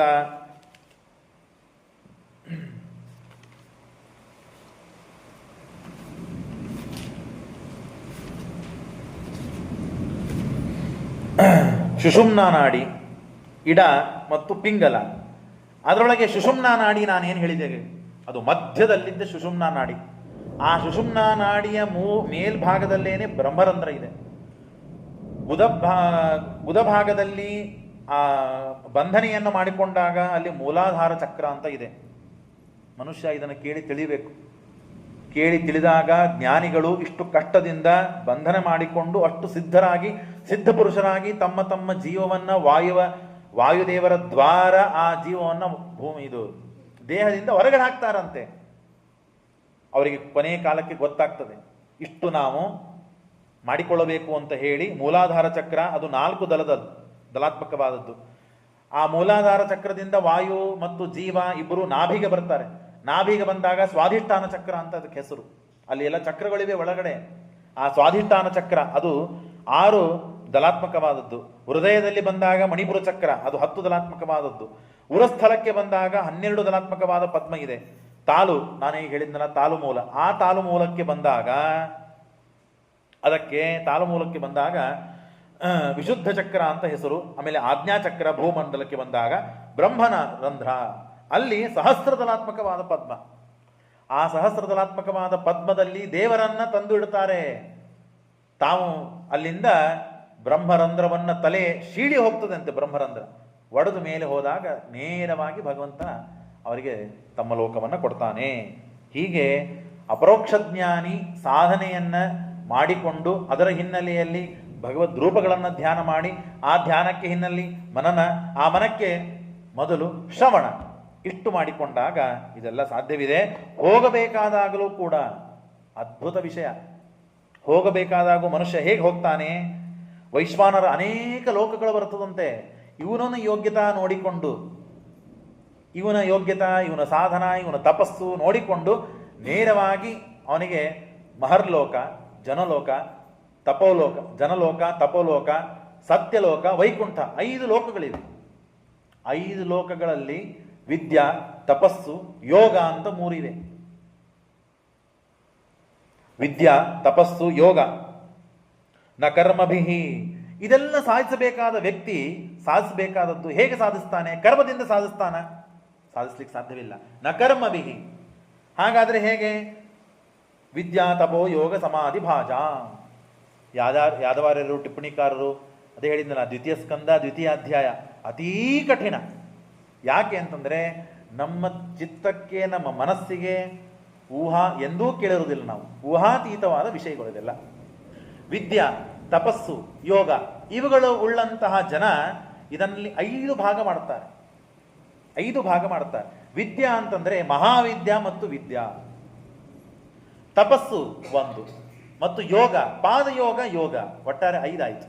3 ಇದ್ದದ್ದು ವಿದ್ಯಾ, ತಪಸ್ಸು, ಯೋಗ. ವಿದ್ಯಾದಲ್ಲಿ 2 ಭಾಗ, ಮಹಾವಿದ್ಯಾ ಮತ್ತು ವಿದ್ಯಾ. ತಪಸ್ಸು ಮತ್ತು ಯೋಗ, ಯೋಗದಲ್ಲಿ 2 ಭಾಗ, ಪಾದಯೋಗ, ಯೋಗ. ಅಪರೋಕ್ಷ ಜ್ಞಾನಿಗಳು, ನಿನ್ನೆ ನೀವು ನಾರದರ ಚರಿತ್ರೆಯನ್ನು ಕೇಳಿದ್ರಿ. ಅವ್ರಿಗೆ ಇಷ್ಟು ದಿಕ್ಪಾಲರಾಗ್ತಾರೆ, ಇಷ್ಟು ಭ್ರಾಂತರಾಗ್ತಾರೆ, ಇಷ್ಟು ಕಪಾಳಿಗೆ ಹೊಡ್ಕೋತಾರಂತೆ ತಮ್ಮನ್ನು ತಾವು. ಯಾಕೆ? ಧ್ಯಾನ ಮಾಡುವಾಗ ದೇವರು ಕಾಣ್ತಾ ಇದ್ದ, ದೇವರು ಕಾಣ್ತಾ ಇಲ್ಲ, ಎಲ್ಲಿ ಹೋದ. ಯಾರೋ ಬಂದು ಮಾತಾಡಿಸ್ಬಿಡ್ತಾರೆ, ಏನೋ ವಿಘ್ನ ಆಗ್ತದೆ. ದೇವರು ಮಿಂಚಿನಂತೆ, ಈಗ ಮಳೆ ಬರ್ತಾ ಇದೆ, ಮಿಂಚಿನಂತೆ ಒಂದು ಕ್ಷಣ ಕಂಡು ಬಿಡ್ತಾನೆ. ಅಷ್ಟರಲ್ಲಿ ಸ್ವರೂಪಾನಂದ ಆಗಿಬಿಡ್ತದೆ ಅವರಿಗೆ. ಅದಕ್ಕಿಂತ ಹೆಚ್ಚು ಆನಂದ ಎಂದೂ ಅವರಿಗೆ ಸಿಗ್ಲಿಕ್ಕೆ ಸಾಧ್ಯವಿಲ್ಲ. ಅಷ್ಟು ಆನಂದ ಭಗವಂತ ಕೊಟ್ಟು ಬಿಡ್ತಾನೆ. ಕೊಟ್ಟಾಗ ಆ ಭಗವದ್ ರೂಪವನ್ನು ಕಾಣಬೇಕು ಅಂತ ಹೇಳಿ ವರ್ಷಾನುಗಟ್ಲೆ ಕೆಲವರು, ತಿಂಗಳಾನುಗಟ್ಲೆ ಕೆಲವರು, ತಾಸಗಟ್ಲೆ ಕೊಡ್ತಾರಂತೆ. ಮತ್ತೆ ದೇವರು ಕಾಣೋದಿಲ್ಲ, ಅವನ ಇಚ್ಛಾ ಬರಬೇಕಷ್ಟೇ. ಅಂಥ ಮನುಷ್ಯರ ಯೋಗ್ಯತೆ ಸ್ವಭಾವಗಳನ್ನು ತಿಳಿಸಿಕೊಡ್ತಾ ಇದೆ ಭಾಗವತ. ಏನದು? ನಾವೀಗ ಅಕಾರ, ಆಕಾರ, ಈಕಾರ, ಕ ಕ ಗ ಗ ಇವೆಲ್ಲ ಉಚ್ಚಾರಣೆ ಮಾಡ್ತೇವಲ್ಲ. ಉಚ್ಚಾರಣೆ ಮಾಡಬೇಕಾದಾಗ ಎಷ್ಟು ಒಂದು ಮಾತ್ರ ಅಂತ ಕರಿತೇವೆ ಇದಕ್ಕೆ. ಅಂತ ಉಚ್ಚಾರಣೆ ಮಾಡ್ಲಿಕ್ಕೆ ಎಷ್ಟೊತ್ತು ಬೇಕು ನಮಗೆ? ಒಂದು ಮಾತ್ರ. ಒಂದು ಕ್ಷಣದಲ್ಲಿಯೂ ಬಹಳ ಸಮಯ ಕಮ್ಮಿ ಇದ್ದ ಸಮಯದಲ್ಲಿ ನಾವು ಅಕಾರವನ್ನು ಉಚ್ಚಾರಣೆ ಮಾಡ್ತೇವೆ. ಆ ಅಕಾರವನ್ನು ಉಚ್ಚಾರಣೆ ಮಾಡಬೇಕಾದಾಗ ಎಷ್ಟು ಸಮಯ ಇದೆಯೋ ಅಷ್ಟು ಸಮಯದಲ್ಲಿ ಭಗವಂತ ಕಾಣುವ ವ್ಯಕ್ತಿ, ಯೋಗ್ಯತೆ ಇದ್ದಂತಹ ಜೀವರಾಶಿಗಳಿದ್ದಾರೆ. ಅವರಿಗೆ ಏನಂತ ಕರೀತಾರೆ? ಪಾದಯೋಗ. 1/4 ಅಕಾರವನ್ನು ಅಂದಾಗ ಎಷ್ಟು ಸಮಯ ಇದೆ ಅದರಲ್ಲಿ 1/4 ಭಾಗಾಂಶ 1/4 ಅಷ್ಟು ಸಮಯದಲ್ಲಿ ದೇವರು ಕಾಣ್ತಾನಂತೆ ಅವರಿಗೆ. ಅಷ್ಟು ಕಾಣಲಿಕ್ಕೆ ಅವರು ಸಾಧನ ಎಷ್ಟು ಮಾಡಿರ್ತಾರೆ, ಅನಾದಿ ಕಾಲದಿಂದ ಮಾಡ್ತಾ ಬಂದಿರ್ತಾರೆ. ಅವರಿಗೆ ಅಸಮಾಧಾನ ಆಗ್ತದೆ, ಆದರೆ ತೃಪ್ತಿ ಅದಕ್ಕಿಂತ ಹೆಚ್ಚಾಗಿರ್ತದಂತೆ. ಎಷ್ಟು ದೇವರು ಕಾಣೋದಿಲ್ಲ ಅಂತ ಅಸಮಾಧಾನ ಆಗಿರ್ತದೋ, ದೇವರ ಕಂಡಿದ್ದಕ್ಕೆ ಅಸಮಾಧಾನಕ್ಕಿಂತ ಹೆಚ್ಚು ತೃಪ್ತಿಯಾಗಿರ್ತದೆ. ತೃಪ್ತಿಯಾಗಿದೆ ಅಂತ ಹೇಳಿ ದೇವರನ್ನ ಕಾಣುವ ಸಾಧನೆ ಮಾಡೋದು ಬಿಡುವುದಿಲ್ಲ ಮಾತ್ರ. ಇನ್ನ ಇದು ಪಾದಯೋಗ. ಪಾದಯೋಗ ಆದ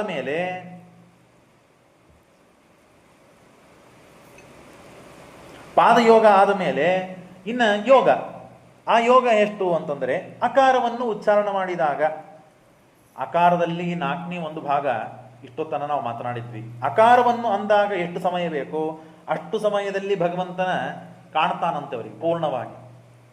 ಹಾಗಾಗಿ 3ನೇ ಏನು ಅಂಶ ಇದೆ, ವಿದ್ಯಾ, ತಪಸ್ಸು, ಯೋಗ. ಆ ಯೋಗದಲ್ಲಿ 2 ಭಾಗ. ಆ 2 ಭಾಗದಲ್ಲಿ ಇದ್ದ ಉಪಾಸನೆ ಮಾಡುವ ವ್ಯಕ್ತಿಗಳ ಸ್ವರೂಪವನ್ನ ತಿಳಿಸಿಕೊಡ್ತು ಭಾಗವತ. ಇನ್ನು ತಪಸ್ಸು ಇದೆ. ಆ ತಪಸ್ಸು ಅಂದ್ರೆ 6 ಮಾತ್ರಾಗಳು. ಅ ಅ ಅ ಅ ಅ ಅ 6 ಅಕಾರ ಅಕ್ಷರಗಳನ್ನ ಅಂದಾಗ ಎಷ್ಟು ಸಮಯವಿದೆ ನೋಡ್ರಿ. ಅಷ್ಟು ಸಮಯವನ್ನ ಭಗವಂತನನ್ನ ಕಾಣುವ ಸೌಭಾಗ್ಯವನ್ನು ಪಡೆದ ಮಹಾನುಭಾವರು. ಅವರಿಗೆ ತಪಸ್ವಿಗಳು ಅಂತ ಕರೀತಾರೆ.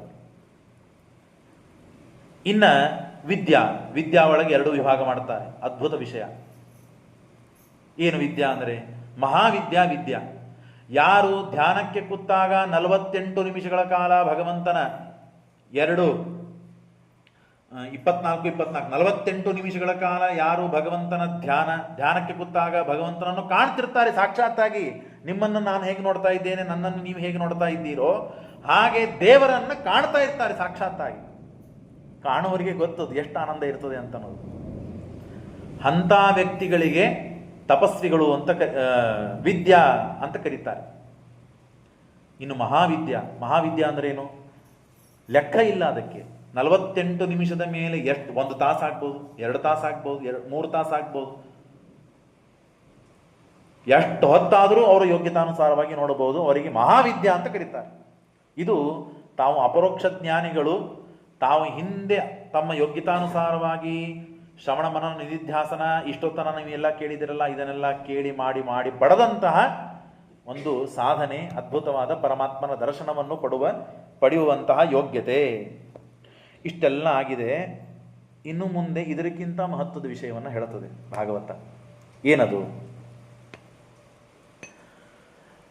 ತಾವು ಪ್ರಳಯವಾಗ್ತದೆ. ಇದು ಅದೇ ಹೇಳಿದ್ನಲ್ಲ, ಮಹರ್ಲೋಕ, ಜನೋಲೋಕ, ತಪೋಲೋಕ, ಸತ್ಯಲೋಕ, ವೈಕುಂಠ, ಇವು 5 ಸ್ಥಾನಗಳಿವೆ.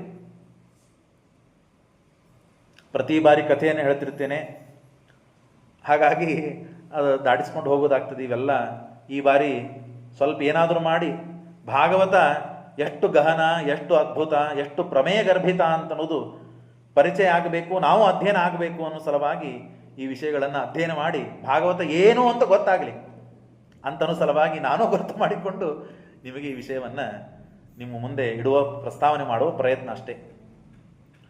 ಇಷ್ಟೆಲ್ಲ ಆದ ವ್ಯಕ್ತಿ ತಾನು ಮನುಷ್ಯ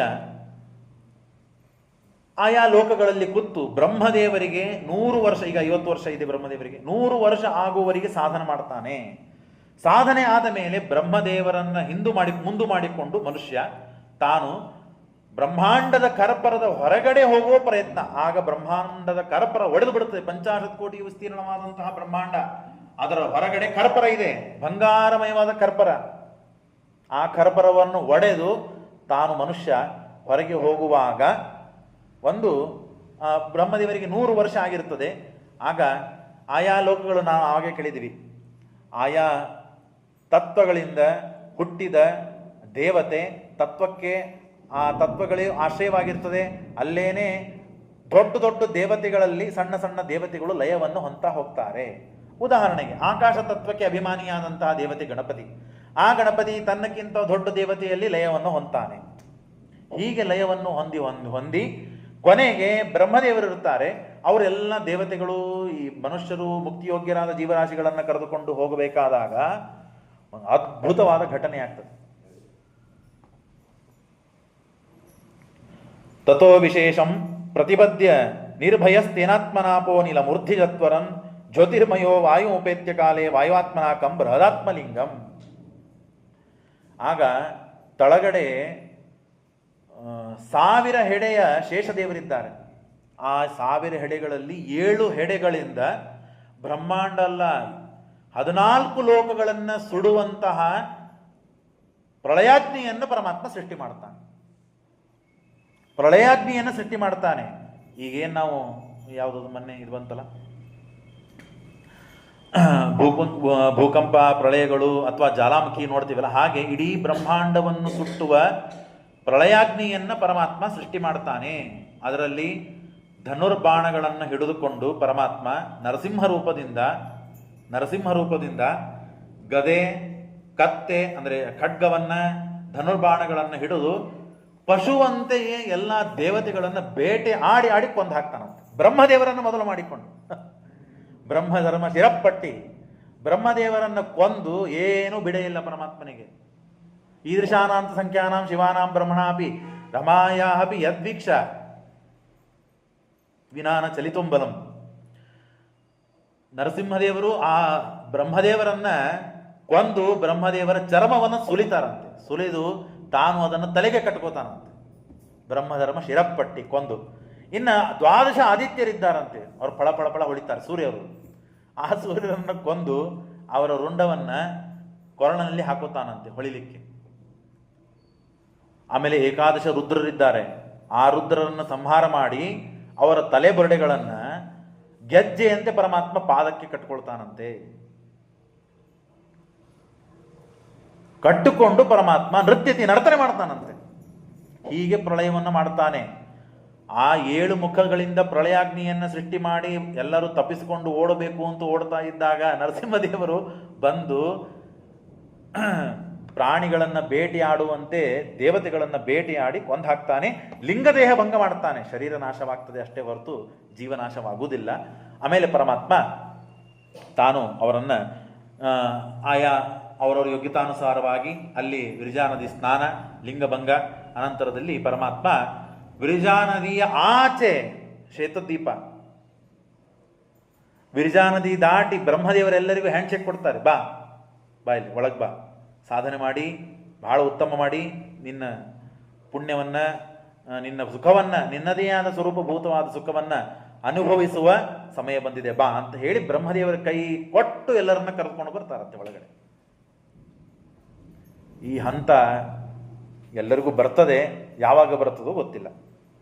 ಇಷ್ಟು ದೇವರ ಉಪಾಸನೆಯಿಂದ ಭಕ್ತಿಯಿಂದ ಸಿಗುವ ಹಂತ ಇದು. ಎಲ್ಲ ದೇವತೆಗಳಿಗೆ ಏನೇನು ಕೇಳಬೇಕು ಕೇಳಿದರೆ ಆಯಾ ದೇವತೆಗಳು ಅದನ್ನೆಲ್ಲ ಕೊಡ್ತಾರೆ. ಆದರೆ ಏನೂ ಕೇಳದೇ ಇದ್ದರೂ ಭಗವಂತ ಎಲ್ಲವನ್ನು ಕೊಟ್ಟಿದ್ದಾನೆ. ಅಕಾಮ ಸರ್ವಕಾಮೋವ ಮೋಕ್ಷಕಾಮ ಉದಾರದೀಹಿ ತೀವ್ರೇನ ಭಕ್ತಿಯೋಗೇನ ಯಜೇತ ಪುರುಷಂ ಪರಂ. ಹೀಗೆ ಪರಮಾತ್ಮ ಎಲ್ಲವನ್ನು ಕೊಡುವ ಅತ್ಯಂತ ಉದಾರ ಮನಸ್ಸು, ಕರುಣಾಮಯ ಭಗವಂತ. ಹಾಗಾಗಿ ಇಂಥ ಭಗವಂತನನ್ನು ಉಪಾಸನೆ ಮಾಡದೇ ಇದ್ದರೆ, ಕಣ್ಣಿನಿಂದ ಪರಮಾತ್ಮನ ಭಗವಂತನ ರೂಪವನ್ನು ನೋಡದೇ ಇದ್ದರೆ ಆಗುವುದಿಲ್ಲರಿ. ಕೆಲಸ ಇರ್ತದೆ, ಕೆಲಸ ಬಿಟ್ಟು ಮಾಡು ಉಪಾಸನೆ ಅಂತ ಯಾರು ಹೇಳಿದ್ದಾರೆ? ನಾಮಸ್ಮರಣೆಯನ್ನು ಯಾವ ಕೆಲಸಕ್ಕಾದರೂ ಯಾವ ಸಮಯಕ್ಕಾದರೂ ಎಂಥ ಪರಿಸ್ಥಿತಿಯಲ್ಲೂ ಉಪಾಸನೆ ಮಾಡುವ ಮತ್ತು ಪರಿಸ್ಥಿತಿ ಉಪಾಸನೆಯನ್ನು ಮಾಡಬಹುದು. ಏನು ಕಷ್ಟ ಇದೆ? ನಾವು ಮಾಡೋದಿಲ್ಲ, ಶ್ರಮ ಪಡುವುದಿಲ್ಲ, ಶ್ರಮನೂ ಇಲ್ಲದಕ್ಕೆ. ರಾಮ ಅಂತನೂ ಉಪಾಸನೆ ಮಾಡಲಿಕ್ಕೆ ಎಷ್ಟು ಶ್ರಮ ಇದೆ? ಶ್ರಮ ಇಲ್ಲ. ಮಾಡೋಣೇನ್ರಪ್ಪ, ಅವರು ಬರಲಿಲ್ಲ ಇವತ್ತು. ರಾಮಂತ್ರ ಉಪಾಸನೆ ಮಾಡೋಣ, ಒಂದು 5 ನಿಮಿಷ, ಕರೆಂಟ್ ಬರ್ಬೋದು.